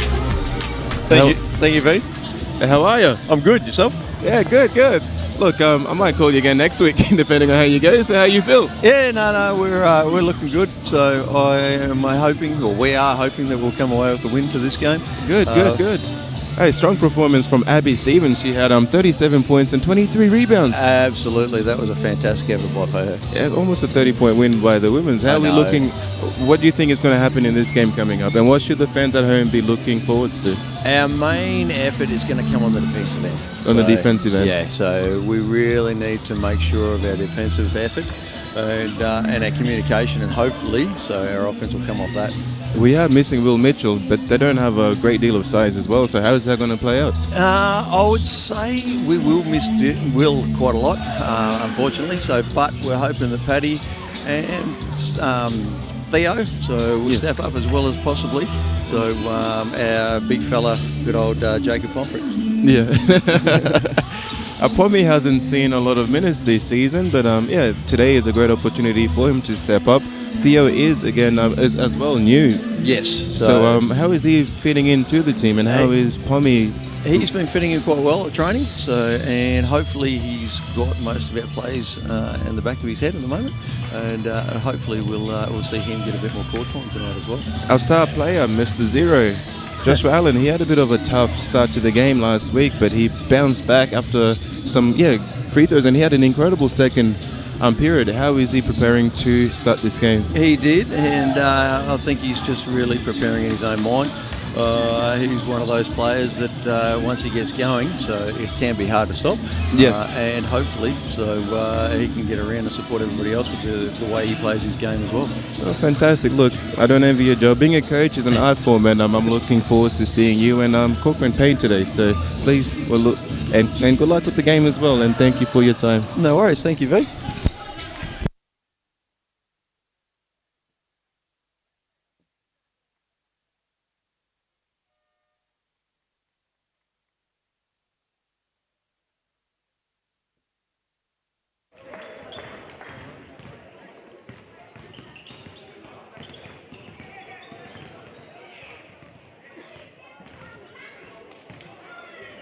Welcome, ladies and gentlemen, to this QSL home game for the Toowoomba Mountaineers as we take on the Moreton Side.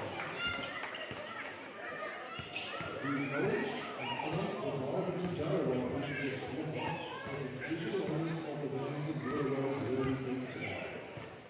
Further, we acknowledge the cultural diversity of Aboriginal and Torres Strait Islanders peoples and pay respect to elders past, present and future. We respect and acknowledge Aboriginal and Torres Strait Islanders and visitors who come from many nations across Australia who are here today to spend time with us, enjoying the company and basketball together. Introducing Moreton Basin.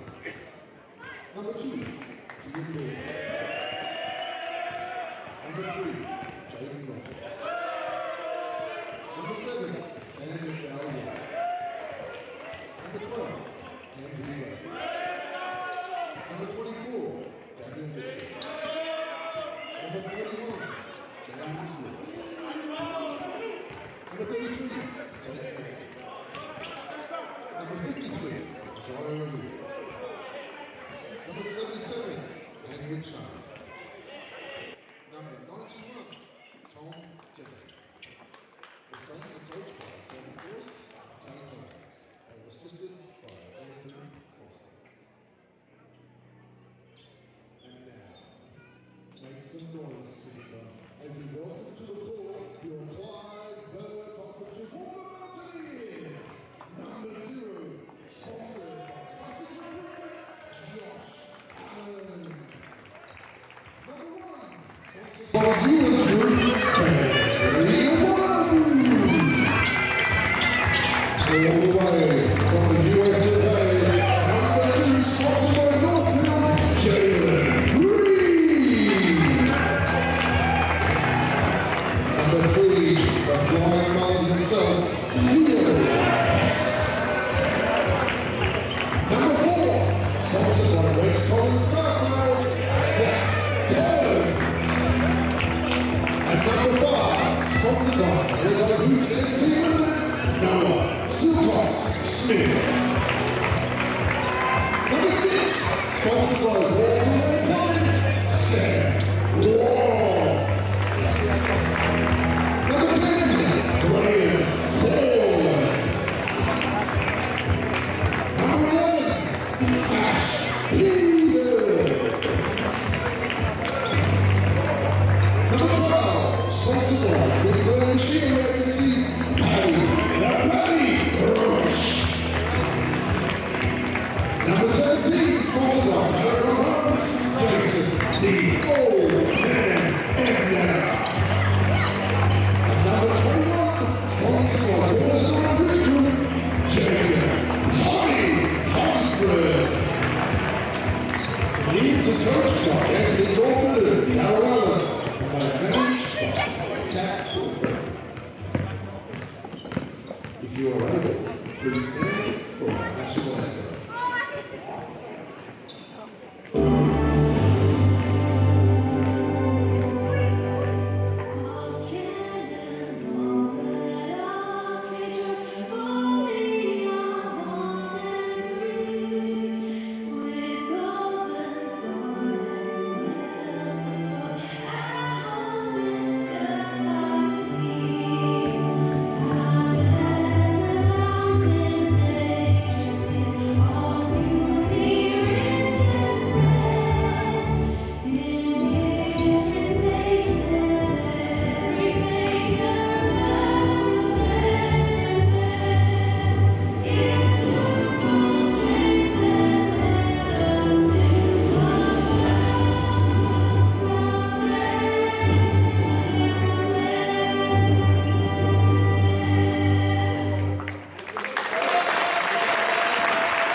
Ladies and gentlemen, thank you for being with us here tonight for the presentation of the men's game. Just over minute 30 to go before the tip-off here. Keys to this game, I'm looking for a rebound game here for Mr. Ebner. Struggled from the field last game, however his presence was felt on the defensive end. I'm looking for an earlier start here for Mr. Allen, who as well struggled from the field only in the first half and really put it on there in the second. Struggled performance for the team in general last week in relation to 3-point percentage all season long. That has been a struggle for Pioneers. Hopefully this game here we can see an improvement in that area and possibly more 2-point attempts as well. They are spearheaded by a veteranship in terms of coaching, Mr. Anthony Corcoran and Daryl Allen. Two great coaches, lots of experiences, lots of success, respectfully, within their careers as coaches, and they're looking to put together a nice masterclass here tonight. Just over 20 seconds, let's see how the men team goes off that strong showing for your women's team. Starting lineup for the Mountaineers, number 12, Paddy Roach. Number 2, Jalen Reed. You've got number 0, Joshua Allen. Number 11. Ashley Peters making a start here. And you've also got your Mr. Consistent, number 17, Jason Ebner, the captain. Moreton Bay, you got number 53, Isaiah right here. Number 2, Kane Milburn, complemented by number 12, Bigman Andy Gray. Number 7, Samuel McDowell White. And number 31, Tate Thornton. Possession firstly goes to Moreton Bay as they look to strike first. Down over Patrick Roach with the ball. Ball sits with Abnetta, looking to get the Mountaineers going here. Abnetta, ball to Allen. Reed, Peters. Abnetta. Reed. Nice moves. Crossover. Finds Peters for the open 3. Ball goes up. Ooh, almost in. Offensive rebound here for your Mountaineers. Ball sits with Abnetta inside to Patrick Roach.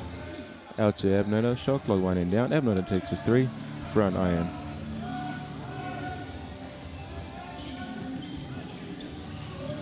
Moreton Bay. Can they be the first to score? 3-point attempt. Up. Down for number 12, Andrew Gray.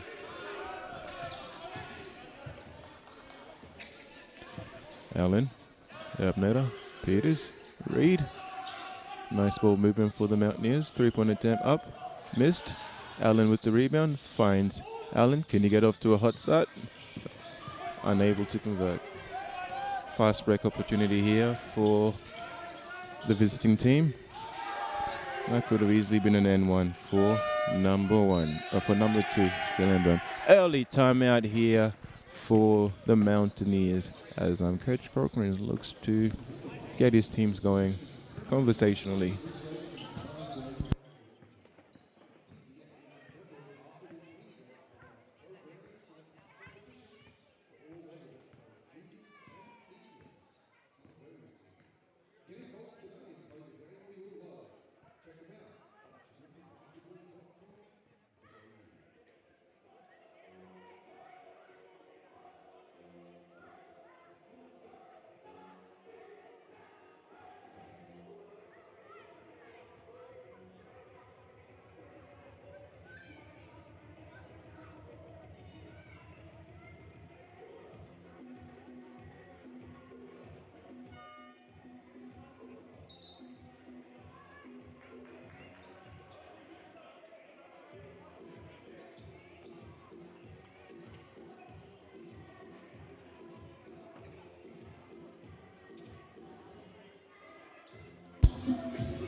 And we're back here with 8 minutes 35 here in the first quarter. Mountaineers trail 0-5. Ball sits with Reed. Finds Peters. Inside to Allen. Allen's going to work. Nice move inside. Goes up. And he gets the scoring going here for your Nears. 2 points. Joshua Allen. Opportunity here for Moreton Bay to score. Turnover. Good hands there by your captain, Abnetta. Long hair don't care, Abnetta. Showing off his long hair. Ball sits with Allen. Nice hesitation there. Makes his way all the way to the cup. Clear. Goaltending. They're not called by the referees. Coach does not like it. The team doesn't like it. The fans don't like it. But the play goes on. Abnetta finds Allen. Peters. Back to Allen. Risky pass there. Allen goes in. Goes up for 2. Unable to convert. Ball sits with number 3, Isaiah right here. Nice move inside. To the free throw line goes number 31, James Lewis.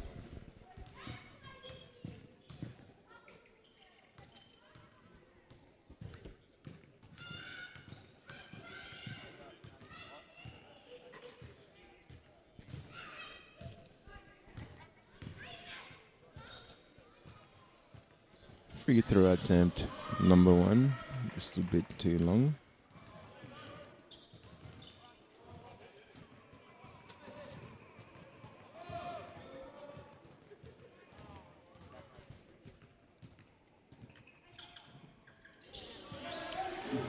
Free throw number 2, no good. But Moreton Bay are able to secure their own rebound on that offensive trip down. Looking to add insult to injury with the bucket here. Shot clock winding down, 2-1. Last desperation heave there for number 2, unable to convert, was Kian Milburn. Reed, spin move, finds Allen, open 3. Did not opt to take it. Nice spin move inside, goes up. 2-point is good. Early offensive presence being felt here at the hands of Joshua Allen.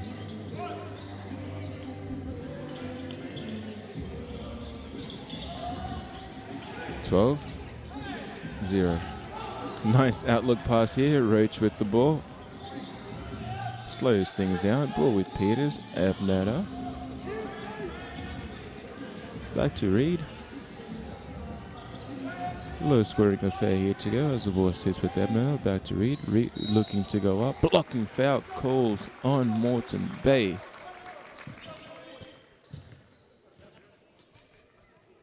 .6:24 here to go in the first.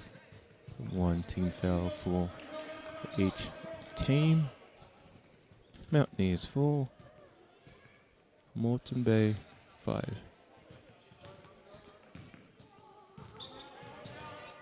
Ball sits with Reed. Allen. Peters. Peters had a moment there to do something with the ball, but went straight to the pass. Unable to convert his Roach. Ball sits with Bay. Nice handover there. Number 7 shoots it, knocks it down. Is Samuel McDowell White.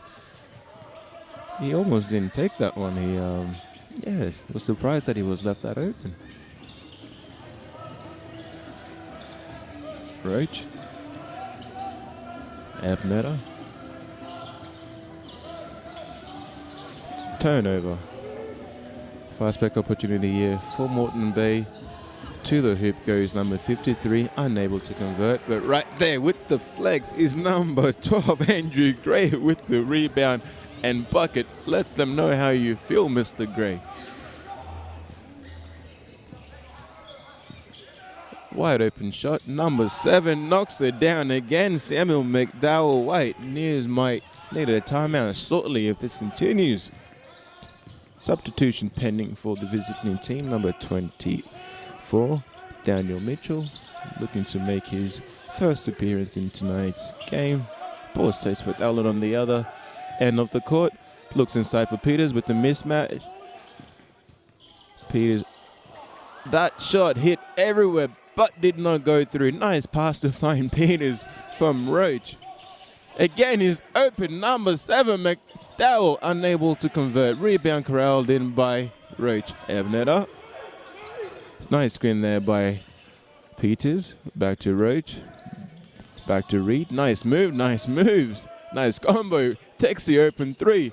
Unable to convert. Saved by Peters. Hustle play. Reed to Abnetta. Unable to convert. Mountaineers, I am choosing a wide selection of threes here. 13-4 is your live updated score. Defensive rebound by Rage. Peters is found on the fast break opportunity. Peter goes up and Peters for the 2.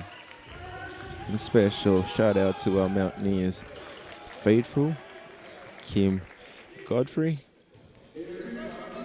Again, comments on the YouTube page says that one of his favorite memories over the years is watching Clucky smashing the backboard at Ipswich. Allen goes inside. Nice spin move. Nice array of moves. Finds Abnetta. Almost a turnover. Shot clock winding down. 1 shot clock violation. What a defensive stance there for Moreton Bay. Array of substitutions here. Number 5, Noah Silcox. Number 1, Bailey Nwanovu. And number 21, Mr. Pomfret himself, making his first appearance into this game for the Mountaineers. 6-15 in favor of the visiting team is your score. Looking to add to that lead is the Bay. Nice move inside for number 7, who's proven to be a problem so far for the Nears. Nice dish to number 24, Mitchell, who draws the contact and goes in, and there's a live replay here for you. He gets his own rebound off the first attempt and gets clearly fouled there on the second try.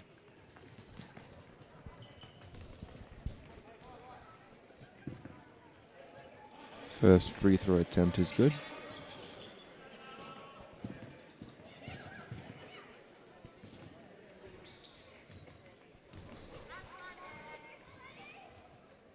Second free throw attempt is also good. Noah Silcox with the ball, looking to get the Mountaineers unhinged here in the first 2 minutes 55. Turnover, Mountaineers 91. Moreton Bay, nice move inside, goes up for the 2. He is fouled, and to the free throw line at the courtesy of Silcox goes Tom Denny.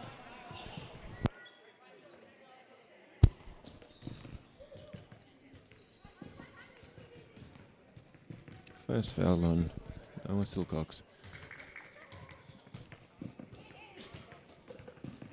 Free throw number 1 is good for Danny. To the scorer's bench goes Sam Wall. Free throw number 2, no good. Rebounded by Nwanovu. Abnetta finds Nwanovu. Back to Reed. Open shoot in the corner is as Reed goes up for the mid-ranger. Unable to convert. Number 91 brings the ball up, Denny. Fine shoot in the corner. Unforced turnover by Moreton Bay. Substitution in effect. Abnetta takes a seat as well. Checks into the game.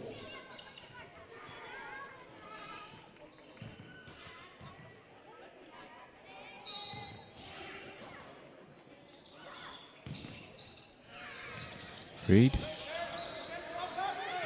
Silcox. Double screen set by Pomfret and Nwanovu. All the way to the hoop goes Silcox. Kicks it out, gets fouled. Baseline ball Nears. Almost like to see him just draw the foul and attempt to convert on the N1 possible attempt. Inbounding Silcox.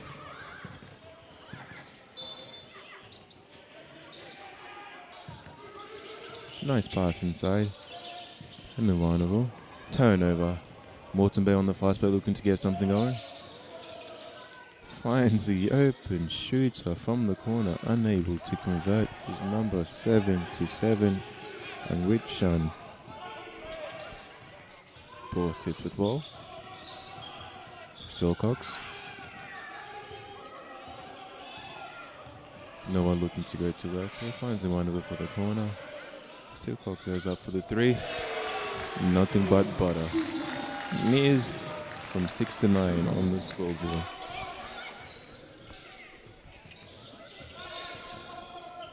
Wide open deep 3 here for number 53, Isaiah right here. Unable to convert on that. They get their own offensive rebound. Add insult to injury. They fouled on the possession. Oh, foul score the other way. Mountaineers ball baseline. First substitutions for Reed as he takes a break. Into the game is Tui. Sorry, apologies. Into the game there for the Mountaineers. It's Theo Hess. Fast break attempt here for Moreton Bay. Forces the shine. Nice spin move. Goes up for the 2. Unable to convert. Rebounded there. And a foul. Back to the free throw line is Mitchell.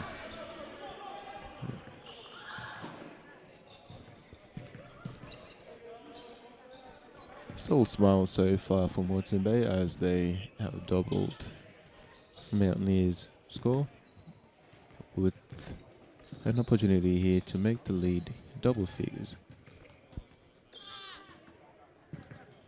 First free throw attempt is good for Daniel Mitchell.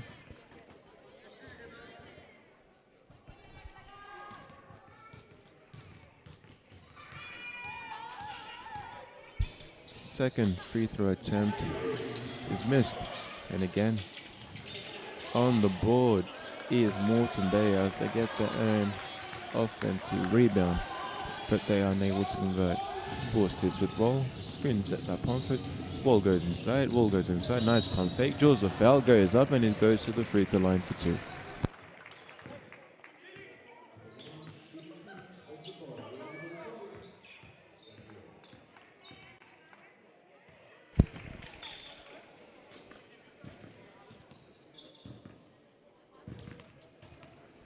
Nice live look at that replay. And shout out to Streamworks for the great work that they are doing on a daily basis. Also shout out to our game sponsor, Limit Farms Premium Australian Produce. And also a massive shout out to our other sponsor for the game as well. Bring you back up to speed with the game. 30 seconds to go. Still Cost with the open 3, unable to convert. Theo Hes fighting for that rebound, secures it. Ball with Wall. Looking to sell the chip down for 1. Good final shot. Screen set. Shot clock winding down. What is he going to do? Goes inside. Gets the ball blocked. Turnover. Moreton Bay with the chance here to take the final shot. 11-19. Can they extend on this? Make it a double point lead going into the end of the first. In goes 53. Lots of body. Gets the bucket to go. Number 53, Isaiah Rahia, puts his team up 11-21 as we enter our first break for the game. Stick around, we'll be back with you shortly with the stats from the first quarter of this game.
%, from the free throw line shoots your Mountaineers 2 for 2. Divide that by 10%. They shoot from the 3-point line 1 for 10. 4 from 19 from the field. 3 from 9 from the 2-point. So Mountaineers shooting overall 21% for the game so far. Complemented with some 4 turnovers. However, they are in this game. On the other end, 35% shoots Moreton Bay, 7 from 20. 50% they do shoot from the free throw line, 4 from 8.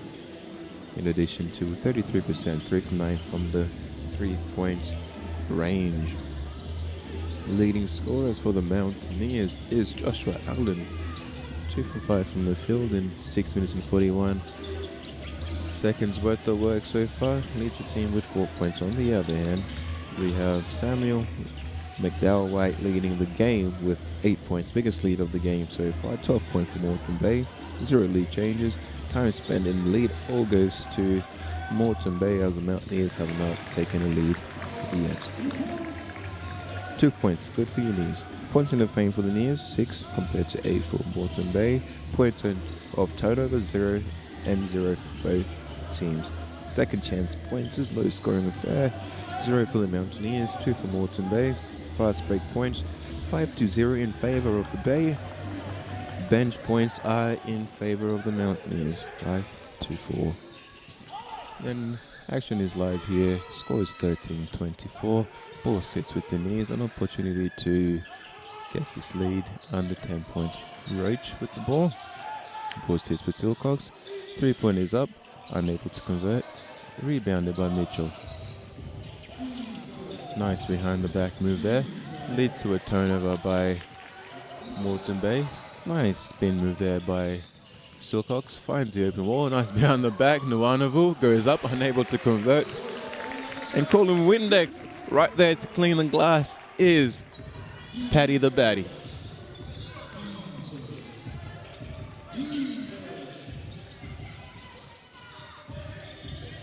Nice ends there for Silcox. Taps the ball away from McDowell White. Ball still with White. Finds a corner shooter. Ball goes up. Down it goes for 3.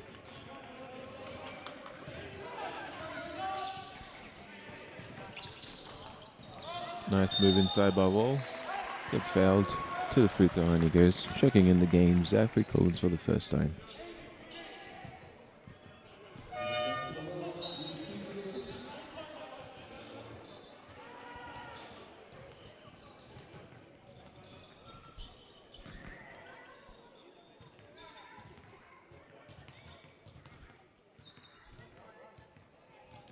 Free throw number 1, just a bit short for Wall. Opportunity for redemption here on the second free throw. Free throw number 2, no good. Good defensive pressure here from Wall. Ball sits with 12 and 91. 24. Ball back to 7. Just thinking about a deep 3. Takes the deep 3. Unable to convert, but what guts it takes from McDowell White on that attempt. Silcox finds Ball. Back to Roach. Up and down is the 2. Paddy the Batty on the scoreboard.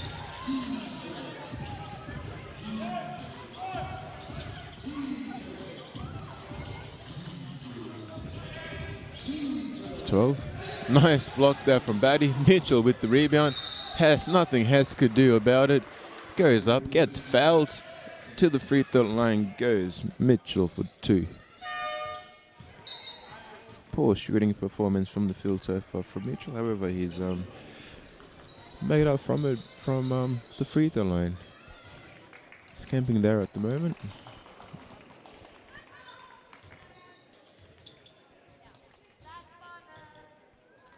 First free throw, very good. DJ letting him hear it.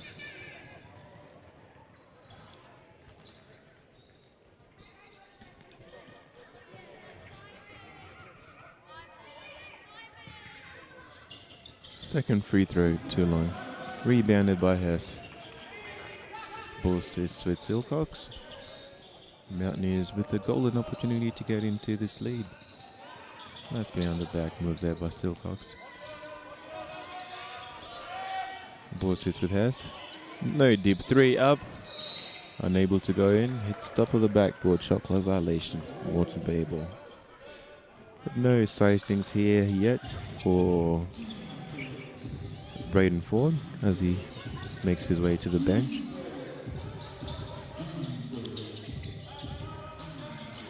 McDowell White. Mitchell with the screen. Nice pressure there. Paul swings to 33. Tate Thornton. No good. Silcox with the rebound. Angels foul. Into the game comes forward. Theo Hess taking a break.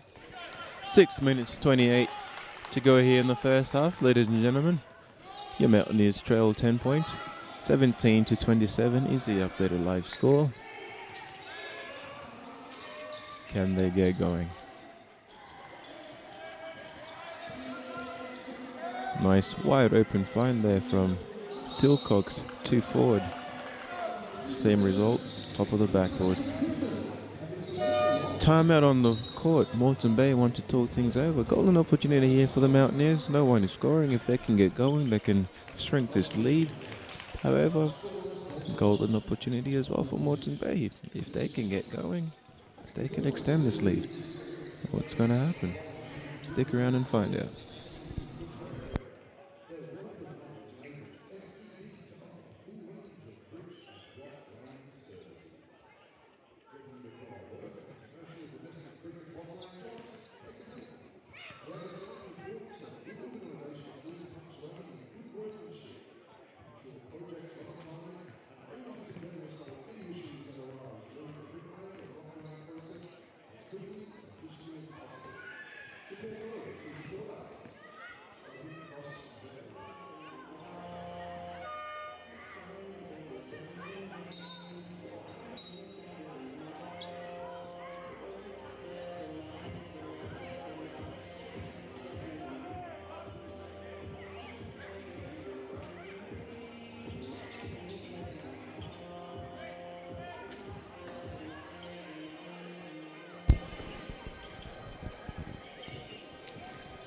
And we're back. 6:10 to go. 17-27. Needs to score one team foul apiece. Braden Ford. Number 4, Zachary Collins. Patrick Roach. Number 11, Ashley Peters.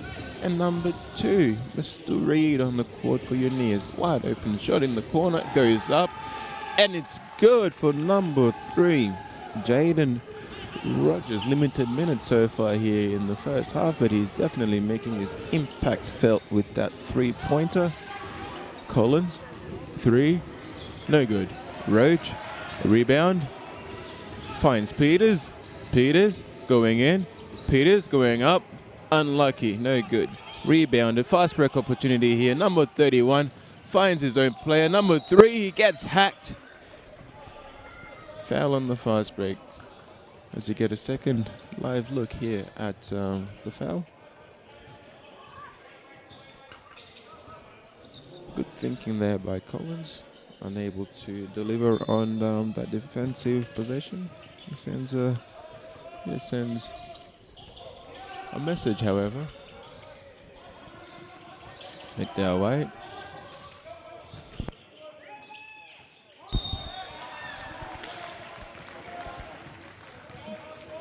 Foul call here on Moreton Bay. Toowoomba Mountaineers ball.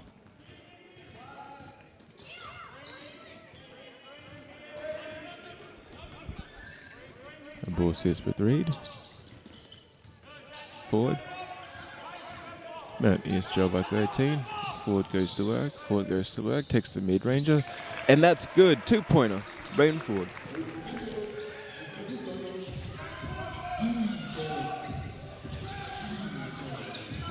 Turnover here. Nice pressure by Ford. Outlet pass by Roach. Ball sits with Ford. Back to Roach. He likes what he sees. He takes what he sees. No good. Nice hands there by the baddie to force a stop to that transition attempt there by Moreton Bay. Toowoomba Mountaineers on the defensive end.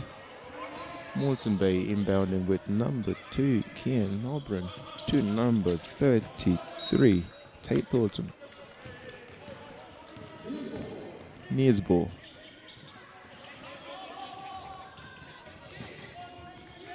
Ford. Peters. Seeing a lot of action in this game. Reed. Collins. Roach. Ford. Shot clock winding down. Shot clock winding down. Ford going to work. Takes another mid-range almost from the same spot. Hits everything but doesn't go in.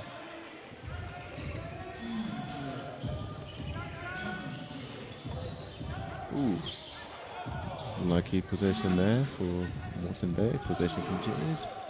Ball sits with 3. 33. Nice. Pass inside. Goes up. Gets fouled by Reed, and to the free throw line goes number 31, James Lewis. Another second chance. Replay here at it. Foul comes in. Believe it was on Roach. Allen back in the game. To the bench, Collins.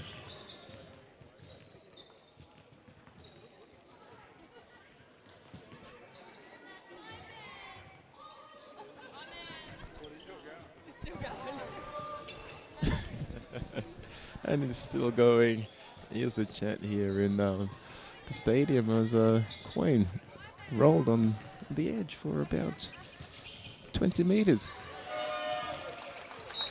And on the court, the coin rolls.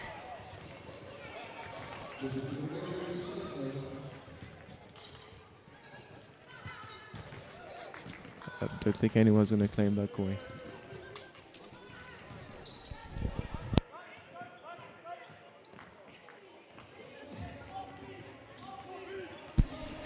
And ball sits with Alan.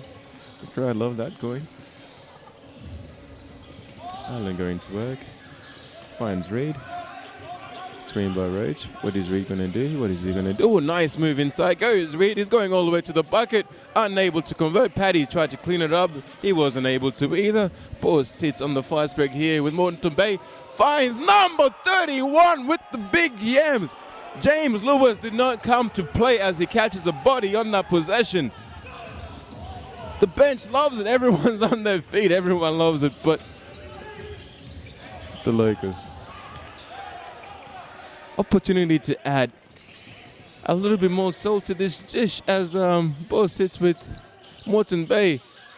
Corner, 3-point attempt denied.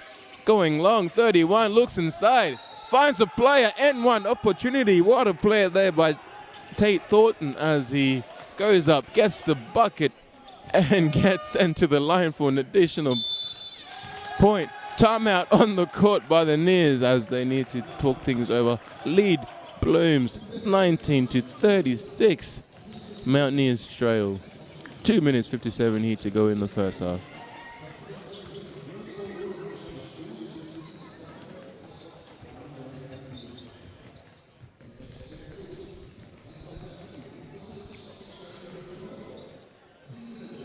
Coach Anthony Corcoran looking at how to get this squad going.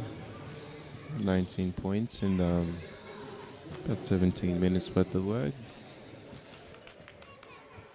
And credit to the defense presented to them by Moreton Bay. You don't just get to 19 points on yourself. There's a lot of pressure coming. But what is he going to come up with? Pivotal point here for the game. Under 3 minutes to go, leading into the end of the first half. Nears are looking to draw this game close, roughly to about 10 points as they make their way into the locker room and give themselves a fighting chance coming into the second half. Has the message sent by the coach been received? We'll find out.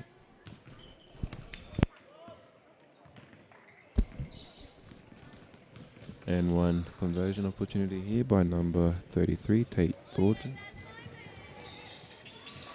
Good.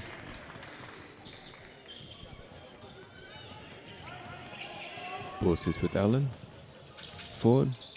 Ebnetter. Nice cut there from Reed. Makes his way to the other side. Ebnetter goes in, finds Ford. Shot clock going down. 10. Ebnetter in the corner. Wide open look for Ebnetter. Is it good? Is it good? And it's good. 3 points. Ebnetter. Nears climb up to 22.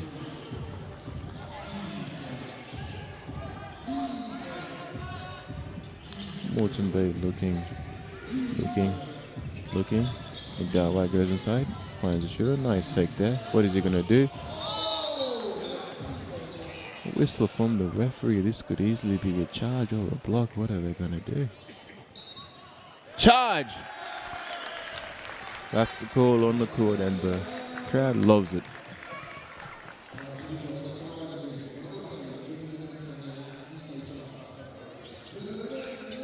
The second personal foul on number 31, James Lewis.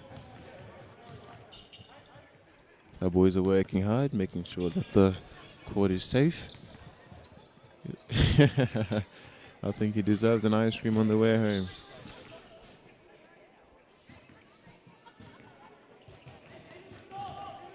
Ball sits with Allen. Ford. Reed. Ebnetter. Good ball movement. Back to Pomford. Allen. Screen set. Allen denies it. Goes inside. What's he going to do? It goes all the way to the cup for 2. Message received. Fast break opportunity. Long risky pass by Moreton Bay. Ball goes out. They retain possession. Number 33, Jay Thornton, is adamant that he got fouled there. Ref does not agree. Nonetheless, ball inbound baseline, 7 with the ball. After the opportunity for the 3, that denies it. 2 on 2, 2 on 2, 2 on 2. 2 wins with that pivot spin layup. Let him know how you feel, Kean Milburn, as he gets a bucket on Jalen Reed. Nice crossover there by Ford. Looks inside. No one. Finds Pomfret inside. Pomfret goes up. And 1 benches off their feet. What a play there. 2 incredible plays back to back as you get a replay action here. There's the foul. There's the N1. And there is the bench. Jumping in excitement. 14-point lead nonetheless. A minute 28 to go here. Correction. 27-39, 12-point lead after that made free throw. Nice crossover. Up goes Mitchell. Unable to score on the first one. Gets his own rebound. Theme of the game so far. Offensive rebounds by the visitors. Makes the shot and gets fouled. And there's the replay there for you. And the other bench is up.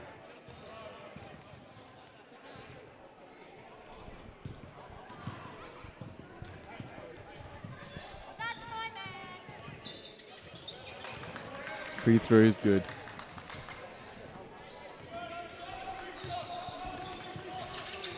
Lead back to 15. Allen, Reed. Quiet night so far here by Reed. Not really, scoring this game last week, but here he goes. He goes to the hoop, goes up. Unable to convert. Just under a minute here. Nice behind the back there by number 2. What is he going to do? He goes up. He gets the points to go, and he gets fouled to the line. He goes, and the bench is up again for the visiting team. Coach loves it. There's that replay for you.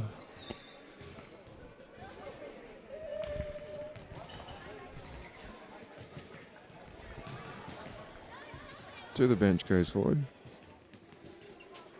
Sam Moore checks into the game. Free throw routine complete. Free throw executed.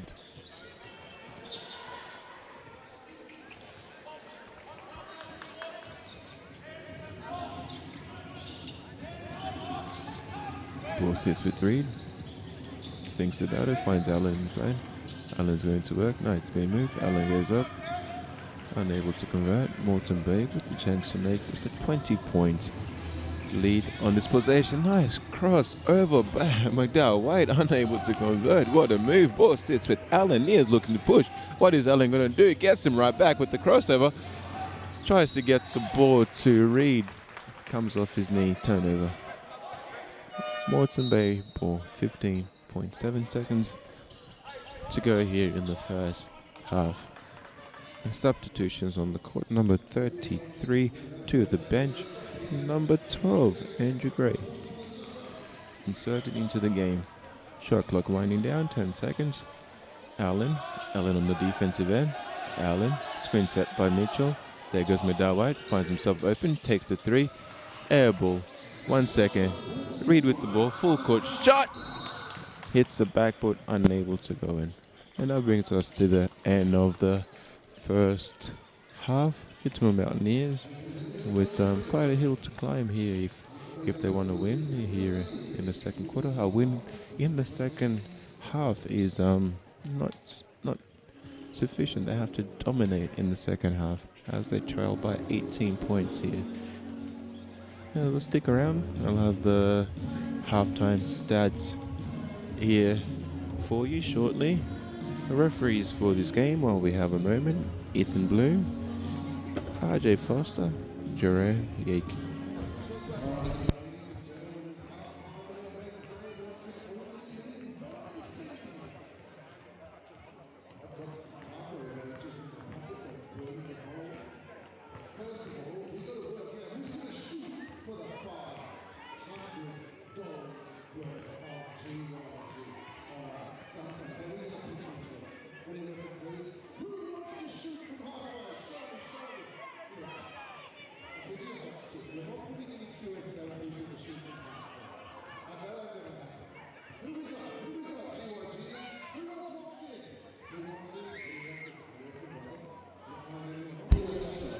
Well, the GYG $500 half-court shot is happening.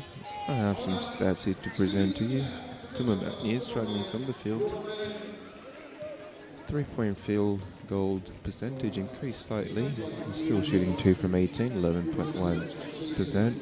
Field goal percentage in general, 27.5, 11 from 40. But from the 2-point range, they're shooting 41%, 9 from 21. Leading scorer for the Neers, Joshua Allen with 6 points, shooting 42% from the field. Jalen Reed held scoreless, 0 from 6. Ebnetta, 1 from 5, 20%. Second scorer for the Neers is Patrick Birch, 2 from 4, shooting 50%. Neers struggling all around in terms of offense. But on the other hand, still a struggle for the visiting team. However, leading scorer for the game with 10 points is Andrew Gray. Second in scoring for Moreton Bay, Samuel McDowell-White with 8 points, shooting 37.5% from the field, compared to Mountaineers' 27.5-point field goal percentage. Moreton Bay shoots it at 41.7%, reflective of the scoreboard. 2-point field goal percentage for Moreton Bay is 47.4, slightly better than the Neers. Moreton Bay is shooting 6 from 17 from the 3-point line, which gives them a percentage of 35.3. From the free throw line, shoots the Mountaineers at a 60% clip. Equaling that is Moreton Bay, also shooting at a 60% clip. Difference is Moreton Bay has been at the free throw line significantly more. In actuality, 3 times more. Mountaineers shoot 3 from 5. Moreton Bay shoots 9 from 15. Your rebounding numbers for the Toowoomba Mountaineers is 21 first half rebounds. Moreton Bay leading this category with 33 rebounds. Defensive rebounds for the Mountaineers is 14. Moreton Bay 22. Offensive rebounds for the Mountaineers 7. Moreton Bay 11. Mountaineers with 6 turnovers. Moreton Bay with 10 turnovers. So Mountaineers are doing well in that category. Assists, Mountaineers trail 6-9. And in terms of steals and blocks, Mountaineers with 7 steals, leading that category against your Neers. Leading that category against Moreton Bay with 4 blocks. Mountaineers with 1. Moreton Bay equal that with 1. Mountaineers yet haven't taken the lead since the start of the game. We trail for a total of 19 minutes and 8 seconds. The difference between that, 52 seconds, was a score of 0-0. Biggest lead of the game for Moreton Bay, 18 points. The score sits at 27-45, which does equal our biggest lead of the game. Biggest scoring run for the Neers is 5, and that's topped by an 8 by Moreton Bay. Points in the paint, Neers trailed in that department 16-18. Points of turnovers, Neers leading that department 2-0. That hasn't changed from the end of the first quarter. Second chance points, 2 for the Neers, 4 for Moreton Bay. Fast break points, 4 for Toowoomba, 5 for Moreton Bay. That hasn't changed either from the end of the first quarter. In terms of bench points, Mountaineers have 12. Moreton Bay have overtaken in this category, leading it with 16 total bench points. So far, one-sided affair here for your men's game. 9 minutes 27 until we resume action in the second half. If we're known for anything, it's a grit and a grind, and hopefully that can come into effect here in the second half as we have a steep hill to climb.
And we're live here in the second quarter. Mountaineers start off the quarter, with the nice steal there.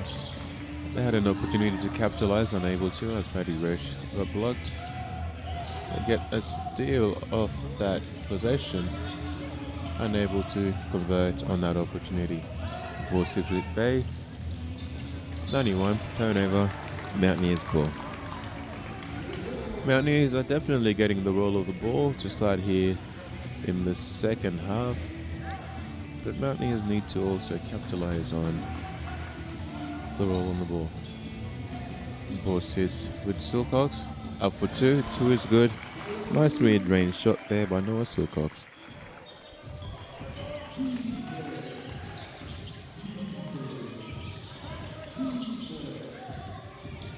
Chance of defense fill the room as the Neers are looking to string together a bunch of stops. Nice defensive possession there for the Neers. They get the desired outcome.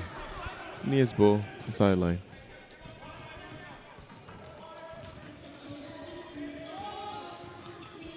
Silcox brings it up for the Neers. Ball sits with Allen. Rage. Silcox.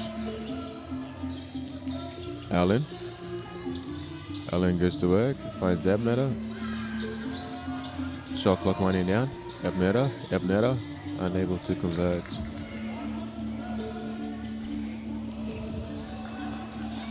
McDowell White.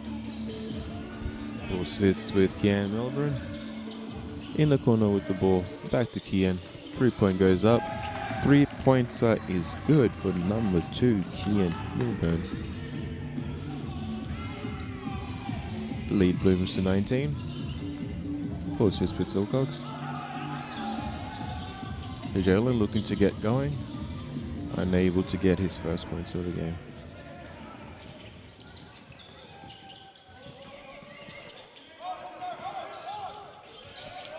Nice look inside to find the cutting player, number 31, James Lewis for 2. Silcox gets fouled on that possession. 29-50 leads the visiting team.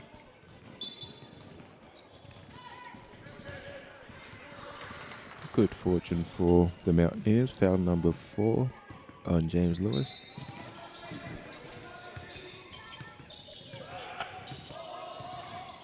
Ball sits with Reed.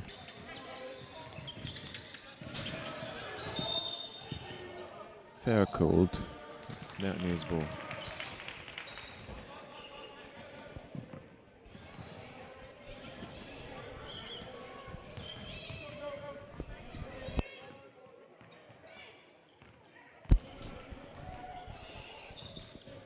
Allen, Roach, Reed, hand off to Ebner, fake handoff, ball sits with Silcox, mid-range shot, rebounded by Ebner. Allen's going to work, Allen finds Roach in the corner for 3, unable to convert.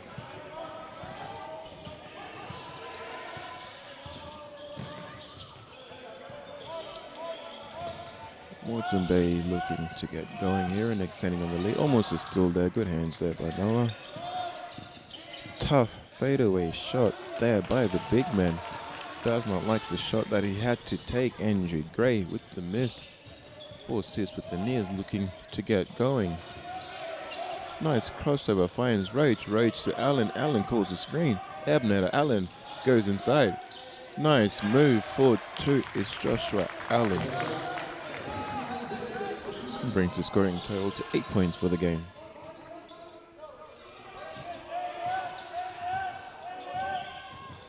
McDowell White finds the open player Daniel Mitchell, unable to catch the ball.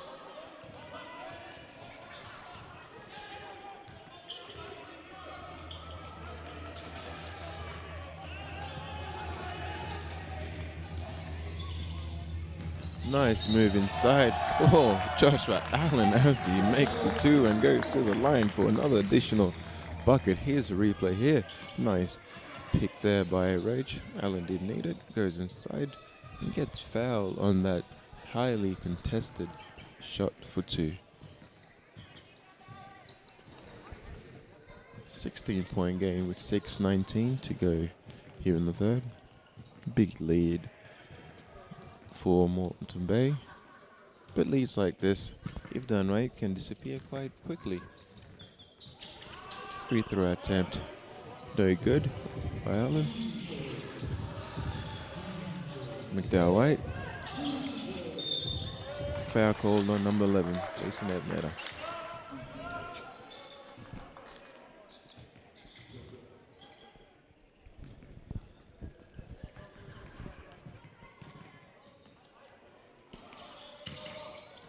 And second foul on Ebnetter. Ball with Mitchell, McDowell White.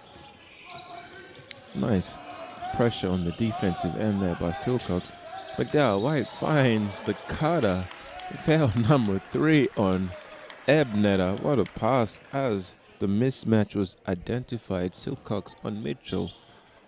Mitchell to the line for 2.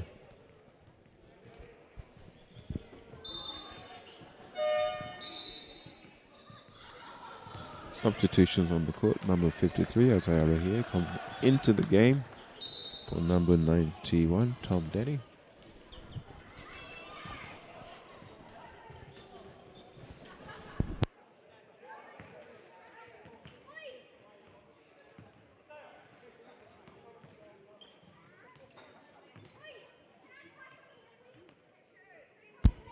Free throw number 1 is good.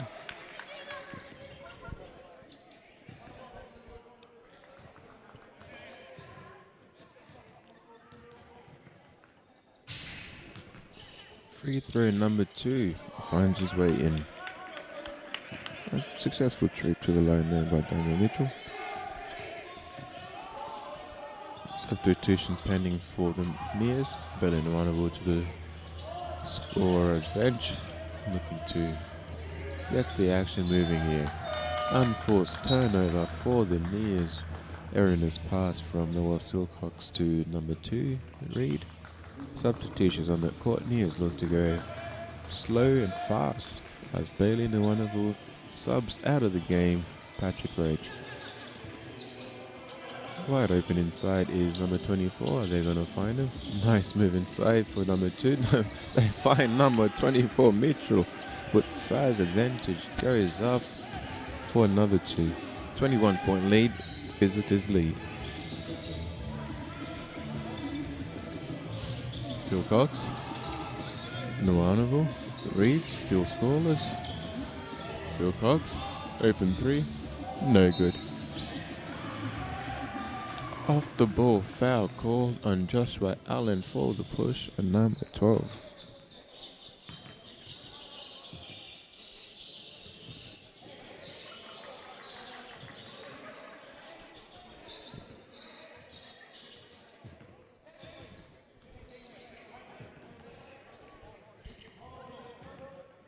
McDowell White brings the ball up for the visitors.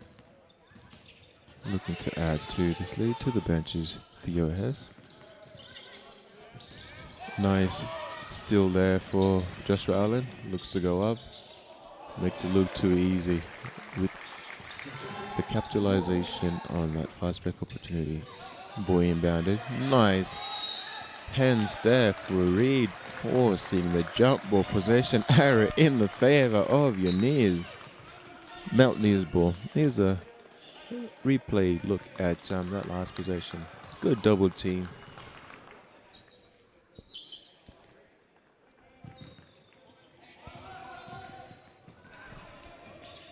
Allen to Silcox, back to Allen.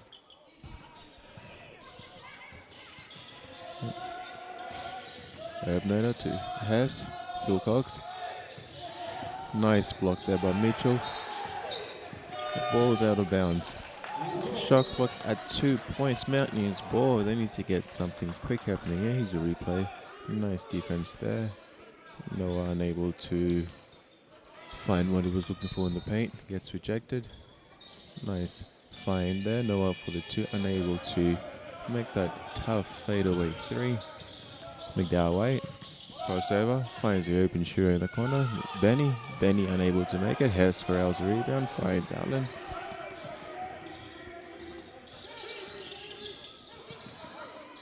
Ball to Hess.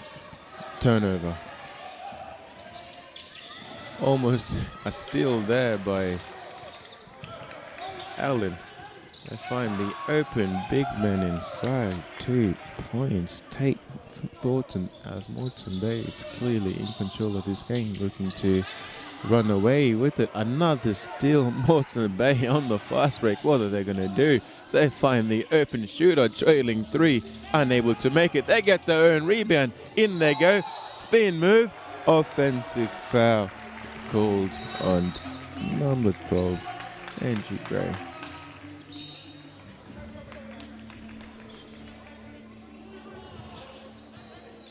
Technical foul assessed also on blue 5, Noah Silcox.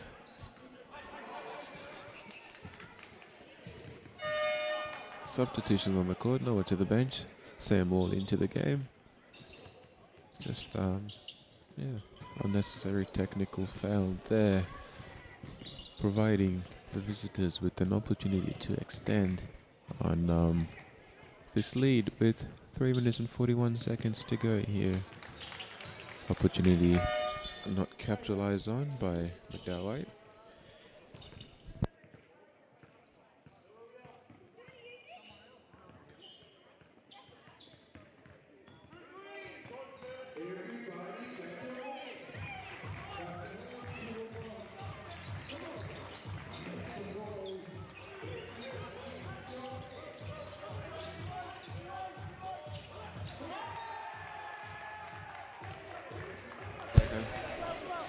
Unforced turnover there by the Mountaineers. Ball with Moreton Bay. Their bench loves it. They're looking to make something come out of this one. Ball inbound with that way. Defended by Sam Wall. Number 12, Gray. To Benny. Back to Gray, back to Benny. Nice defense there by Ebneter. Benny's open. Benny goes up. Unable to capitalize. Rebound. Offensive rebound by Moreton Bay. Into the paint goes number 91. Danny gets fouled and he goes to the line for 2. 2 free throws coming up.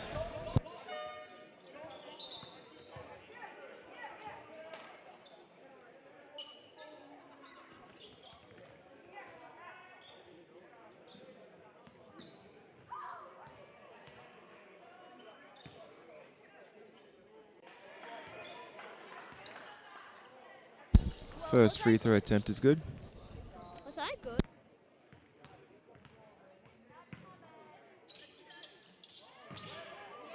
Second attempt is good. Allen with the ball. Samuel. Ebneter. Jason scoping the field, looking at doing something with it. Allen. To work goes Allen. Mid-range shot. No good. Theo Hess with the hustle play there, finds an open Ebneter Nuanavu. Ebneter knocks it down. 3 points is good by Jason Ebneter.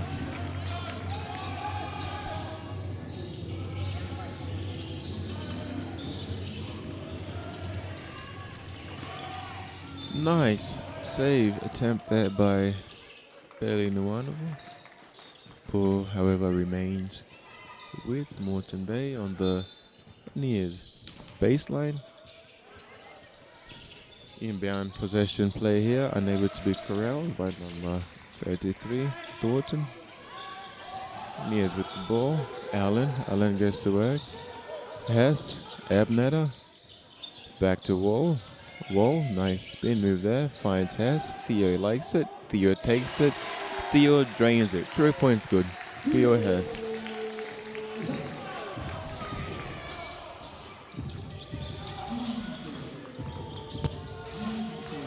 Moreton Bay with the ball. Chance of defense, loom the room. Nice turnover there. Nice defensive force to turnover there. Allen wide open for 3. Allen likes what he sees. Allen takes it, unable to capitalize. Sam Moore with the rebound. What is he going to do? Sam drives it in, draws the foul. And that's 5 team fouls here on Moreton Bay. Sends Sam Wall to the free throw line for 2. Substitutions on the court. Number 2 and number 77 come in for number 3 and number 33 for Moreton Bay.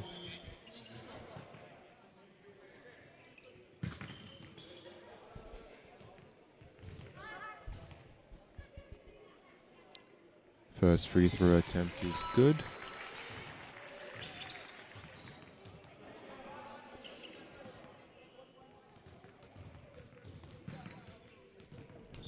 Second free throw attempt is good. 15-point game, a minute 36 to go in the third.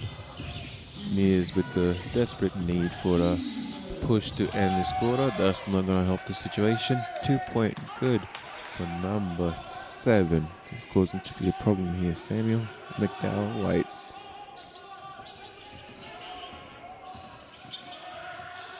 Walter Hess likes what he sees. Hess takes it, gets fouled on the three-point attempt by the newly substituted into the game, and with Sean.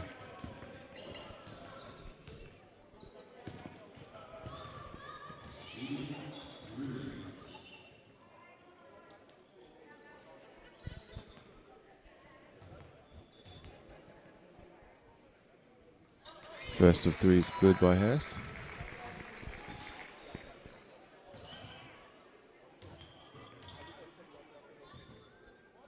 Second is good.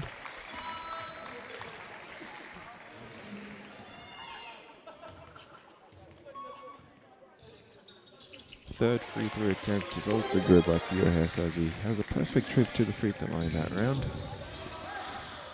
14-point game. Nears are inching closer and closer, but can they get a stop? Nice defense by the Nears. Good pressure there by Wall. More pressure here upcoming by Edmonton. Screen set, screen denied. Up he goes, down he goes. Number 7, who else but Samuel McDowell White, causing problems here in the third for the Nears.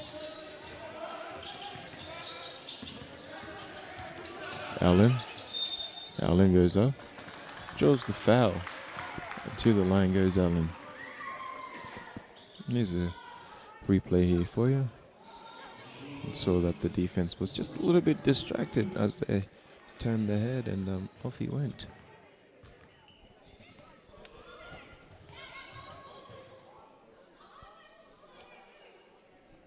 First free throw attempt is good by Joshua Allen.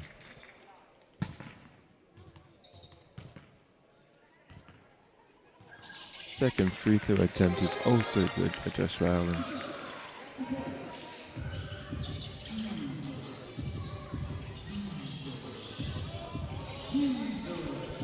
Moreton Bay, 30 seconds left on the clock, looking to get one more. What a pass, backdoor cut. What a cut.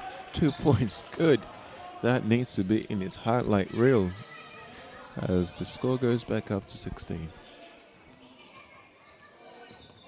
Allen, in he goes, gets stripped. Moreton Bay, opportunity to score here again. Up they go, they get their own ball. And with Sean, 2 points good to the free throw line off that turnover to get this lead possibly to 19 going into the fourth. 6 seconds left here in the third. Substitutions on the court, 91 to the bench. Number 3 in for Moreton Bay. Number 3, Jaden Rogers. Free throw no good. Shot clock's winding down. 5, 4. Samuel with the ball. Who's he going to find? Sam likes what he sees. Shot clock expires. Ball goes out of play. Now, ladies and gentlemen, stay tuned. We'll be back with you with the stats set at the third quarter mark for your men's game this night, as we look forward to the fourth quarter. Nears looking at a steep climb, 18-point game, 10 minutes to do it. Can they do it?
And we're back here in the fourth quarter.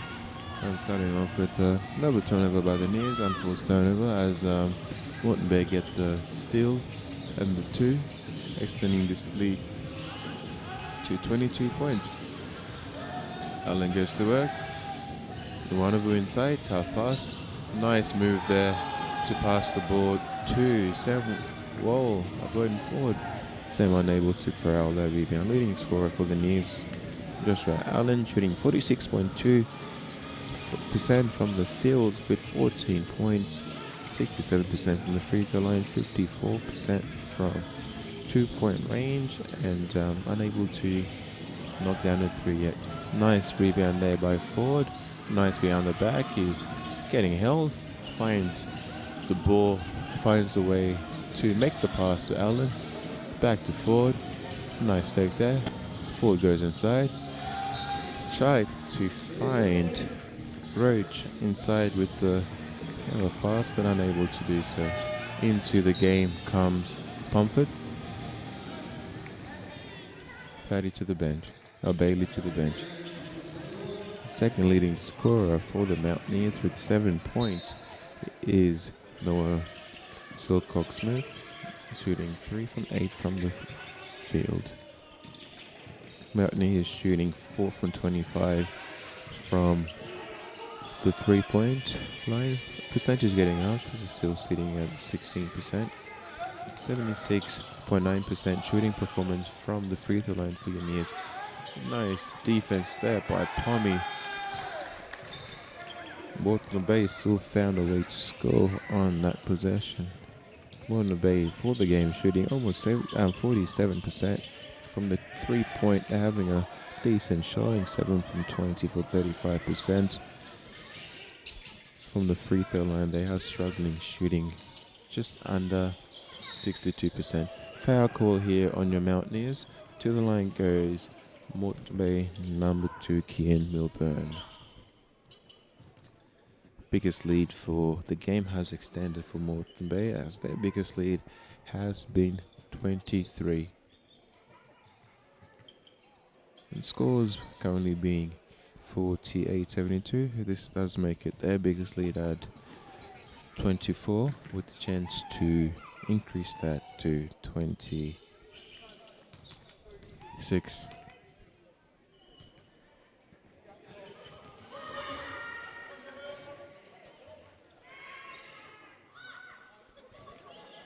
Leading scorer for Moreton Bay is Samuel McDowell. He also has 14 points, but second leading scorer for Moreton Bay is Entry Gray with 12 points.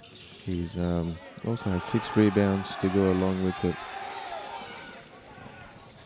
Offensive opportunity here for Moreton Bay. Nice block there by Jacob Pomfret. Ball sits with Roach. Back to Ford.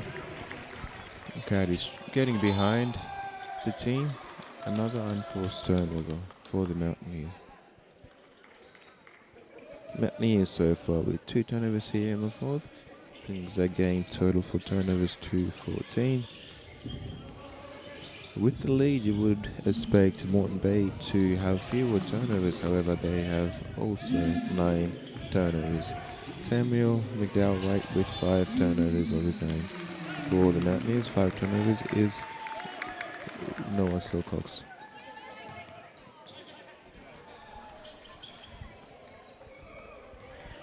Seven minutes and 30 seconds just over here in the fourth quarter. And is looking to get going at this stage. Game is just about done, but there's still opportunities here to improve for the Nears. Nice save there by Roach. Throws it to the other team. Here comes Shine with the ball. Goes up. Nice block there by Allen. Oh, sits before it. Looks to slow it down. Finds Wall. What is he going to do? Looks inside. Now it's Roach. Roach goes up. Unable to make that close range floater.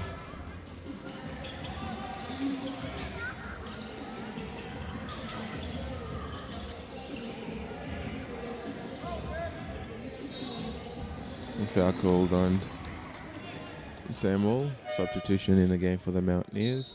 Number 5, Noah Silcox. Gives number 10, Braden Ford, a break.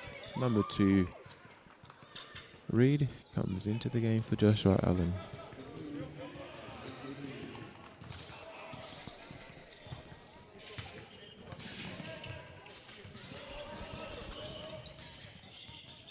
Nice move there to step back.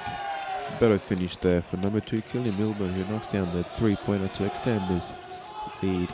Lead sits at 27.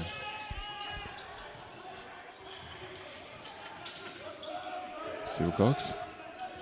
Reed. Reed's looking to get on the board for the first time tonight. Takes the mid-range. Unable to convert on that. Ball out of bound off the Mountaineers. Moreton Bay possession. Look, second chance look at that field goal attempt there by Jalen Reed. And that turnover in possession.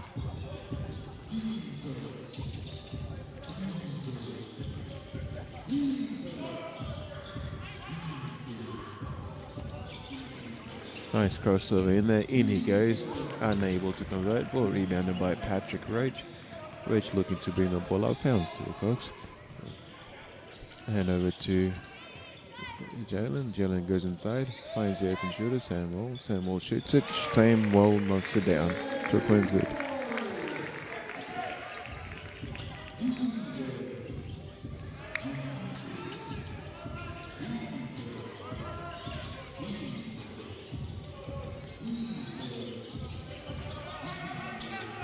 Ball sits with me down right. Nice step back there. Goes up. Oh, that would have been a nice finish if he had made that one. Foul call on number 77. Sean. Mountaineers ball. Substitutions into the game. Number 91 comes in for number 3, Jillian Rogers. Tom Denny looking to add to his totals of the game. He sits with 6 points. Sam Wall. Jalen Reed. Nice screen there by Patrick Roach. Ball sits with Jalen. Roach goes up. Unable to lend the pass to Profit. Gets his own. He gets the ball back. Forces that turnover from Wood Bay. Gets fouled. Mountaineers ball baseline.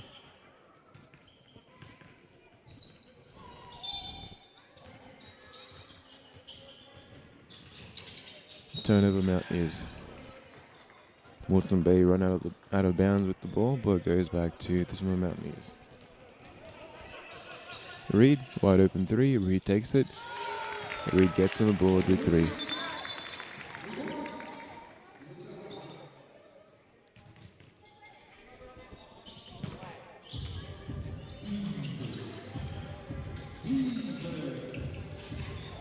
Nice move there by number 2 for Moreton Bay, Liam Milburn, as he nutmegged Jalen Reed.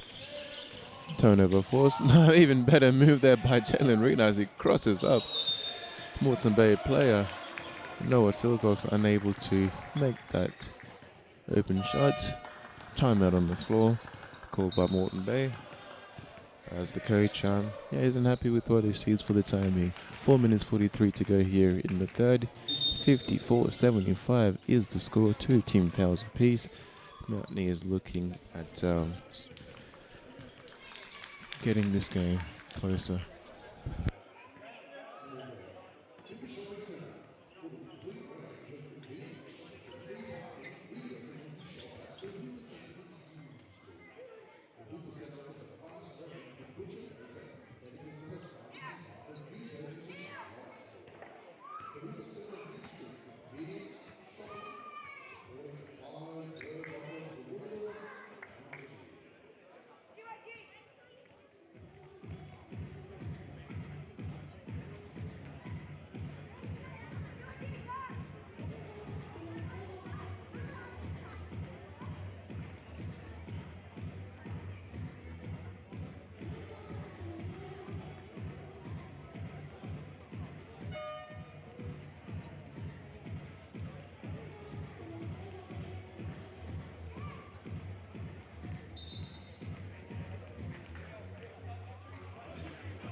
Play resumes with Dylan Reed at the free throw line.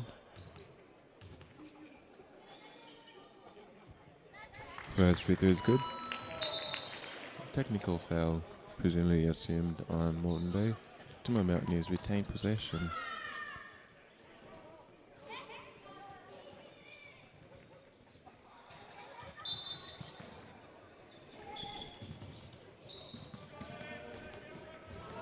Correction, Moreton Bay possession. Nice over the head pass there. Number 24, Daniel Mitchell, just looking to be too big in there to be handled. And with the two. Nice move there by Dylan Reed, unable to convert and execute on that play. Better defense there by Noah Silcox to force the turnover from number 91 from Moreton Bay, Tommy Denny.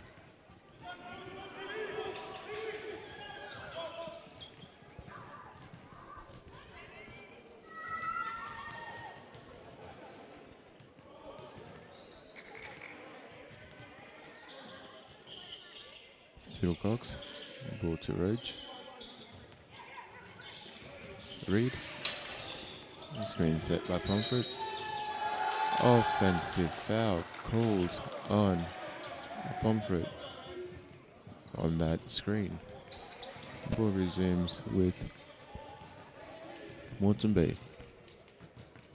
3 fouls called on Pomfret.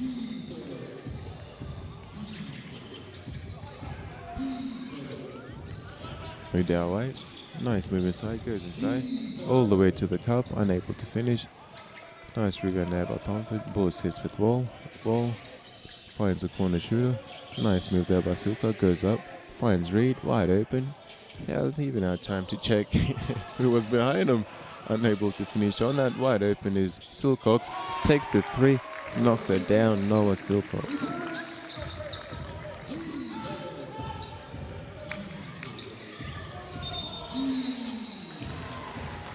Carry ball called, Mountaineers ball, turnover, Moreton Bay.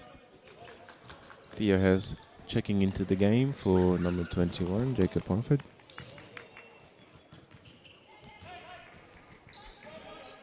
Ball sits with Silcox. Noah. Patrick.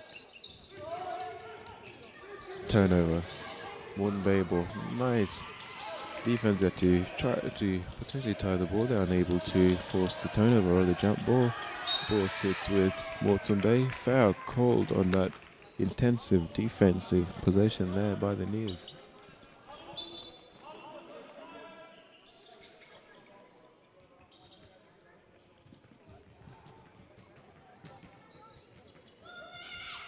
Neers over the foul limit with 5 team fouls. To the line goes Moreton Bay. First free throw attempt, no good for Milburn.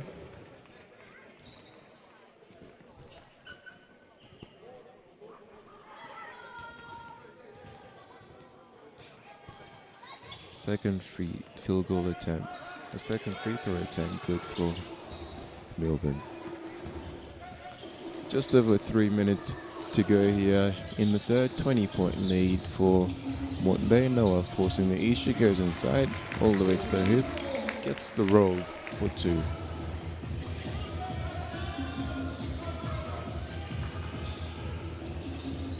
Nice handoff there to number 3. Very intensive defensive by the Neers. Ball inside to Mitchell. Likes what he sees, goes up. Paddy denies it. Nice block there by the baddie. Here's a second look at that nice defensive set there by Paddy as he takes on the challenge and sends that right back. Ball remains with Moreton Bay.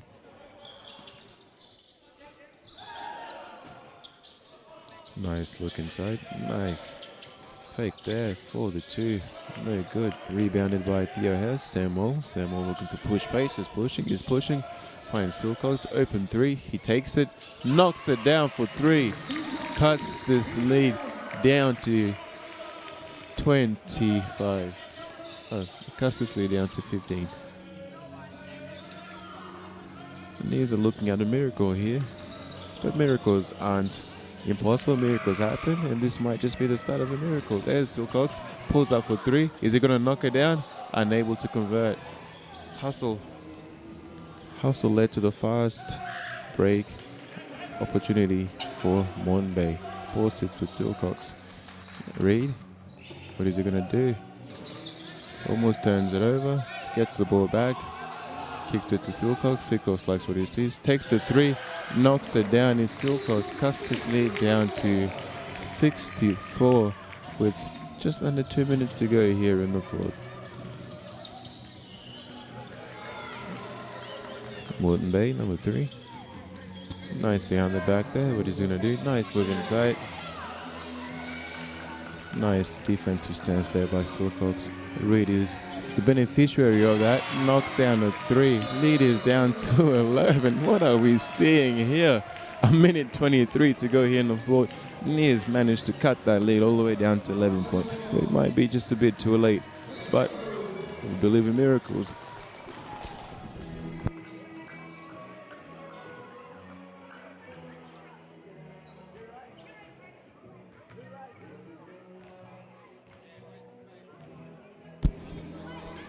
Despite what has been a one-sided night here in favour of the visiting team, it's the last few minutes has been good to see from the Nears as they look to add to it. Minute 23 left here in the 4th. 69 to 80 is the score in favour of the visiting team, but the Nears have, over the last minute, displayed the best 3-point shooting performance of the night so far. With the 3-pointer, anything is possible. This might be a bit of a big ask, but it's not impossible. Definitely forced the attention and respect of the visiting team's coach as he rallied his troops together to reassemble to take on this closeout moment of the game. Nears back on the floor. Moreton Bay back on the floor. Ball resumes with Moreton Bay.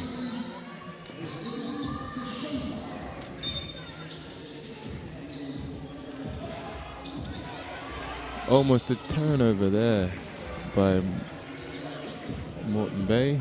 Good hustle there by Theo Hess. Nears opting for a full court man as they look to resume possession here. Turnover, Moreton Bay, wide open Sam Wall. Takes it and knocks it down. What are we seeing here?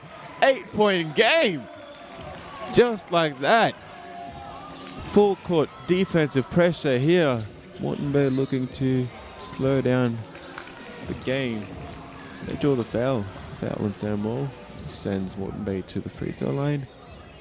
Opportunity to drag this lead back out to 10.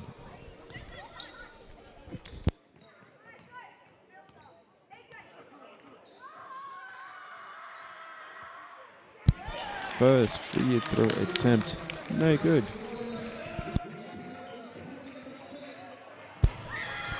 The crowd are doing everything in their powers to distract him. Second free throw attempt is good. Ball sit with Sam Wall. Nears looking to go quick. Roach with the ball. Finds Reed. What is Reed going to do? He's thinking about it. Takes a deep 3. Ooh, unable to hit it. Moreton Bay in the dying moments of this game, just looking to drain the clock, maybe get fouled. They find the open shooter. Nice goes in, kicks it out for the open 3. Is this good? Is this good? And it's good! And it is celebrating number 2, Kian Milburn, with what could be the dagger for the game. Noah Silcox with the quick 3. Noah unable to make it. Nice rebound there by Wall. Kicks it out to Jalen Reed. Knocks it down for 3 with just over 30 seconds to go and immediately commenced to fail. Back to the free throw line is Moreton Bay. It's a bit of a scary moment there over the last few minutes if you were the coach for Moreton Bay. But yeah, good time out there to settle his team and get them refocused on the closeout moments of this game. First free throw attempt for Milburn is good. So one more to come to extend this lead to 11.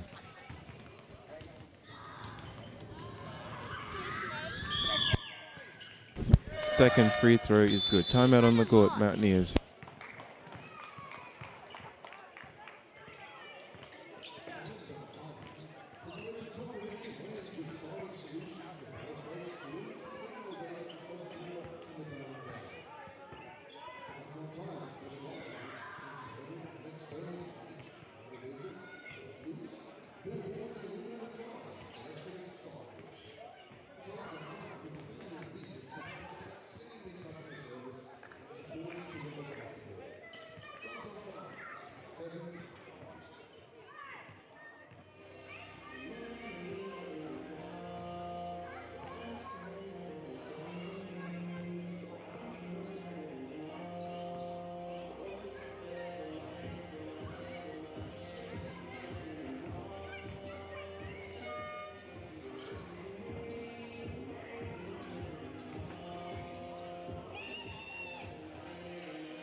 And we're back. Play resumes. Mountaineers ball. 30 seconds left. 75-86 is your score. Mountaineers are over the foul limit. Moreton Bay with only 2 team fouls. Ball with Silcox. Goes in, finds Wall. Wall with the 3. Wall knocks it down. 78-86 is the score. Nice look there. Good defense there by Has, unable to stop Mitchell, who knocked it down for 2. Nice defensive stance there by Moreton Bay. Nia still finding the open shooter. Ball unable to make the 3. Shot clock is winding down, just over 10 seconds. Ball and rebound secured by David Mitchell. Sends Daniel Mitchell. He goes back to the line with 9.2 seconds left here in the fourth quarter. Looking to seal this game and have a good trip back.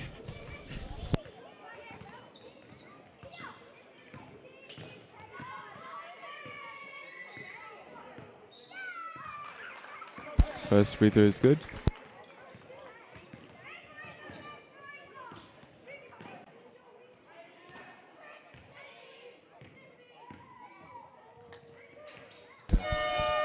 Second free throw is good. Timeout on the court, Toowoomba Mountaineers.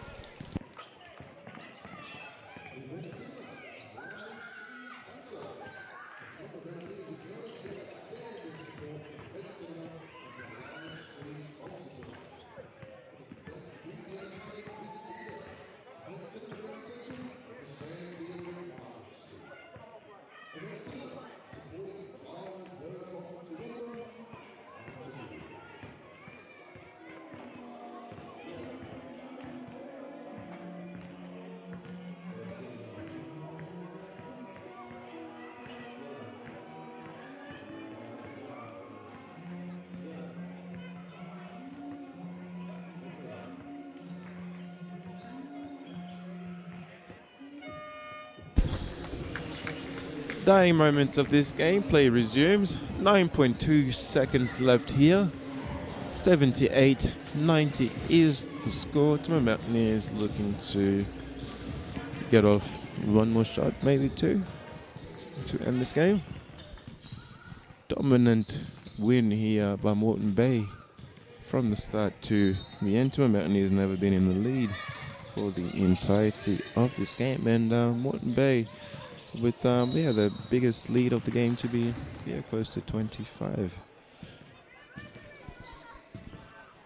And these continue their struggles from the 3-point line. However, they've had a good day at the free throw line. 2-point field goal for the Toowoomba Mountaineers has been strong, but overall their performance in terms of field goal has been mediocre. First free throw here is good by Moreton Bay. Second free throw here to extend the lead out to 14. As always, big shouts out to John Goulson, the work he does.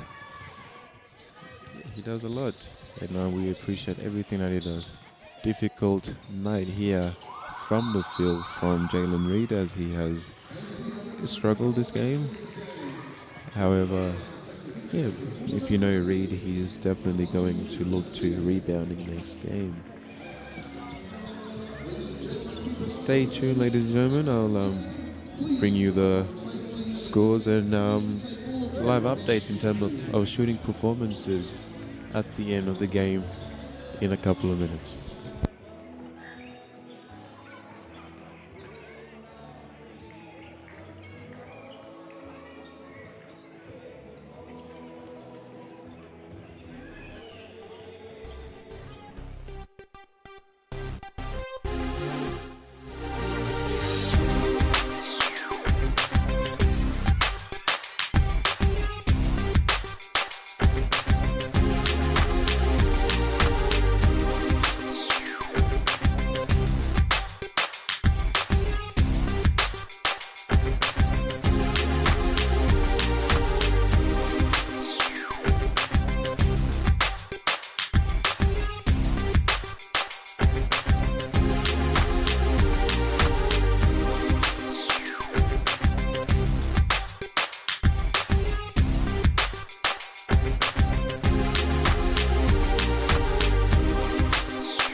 And we're back. The final score 92-78. Mountaineers go down by 14 points.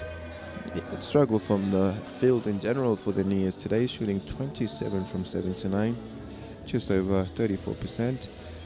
2-point percentage for the Neers is just under 40 at 38.9, 14 from 26.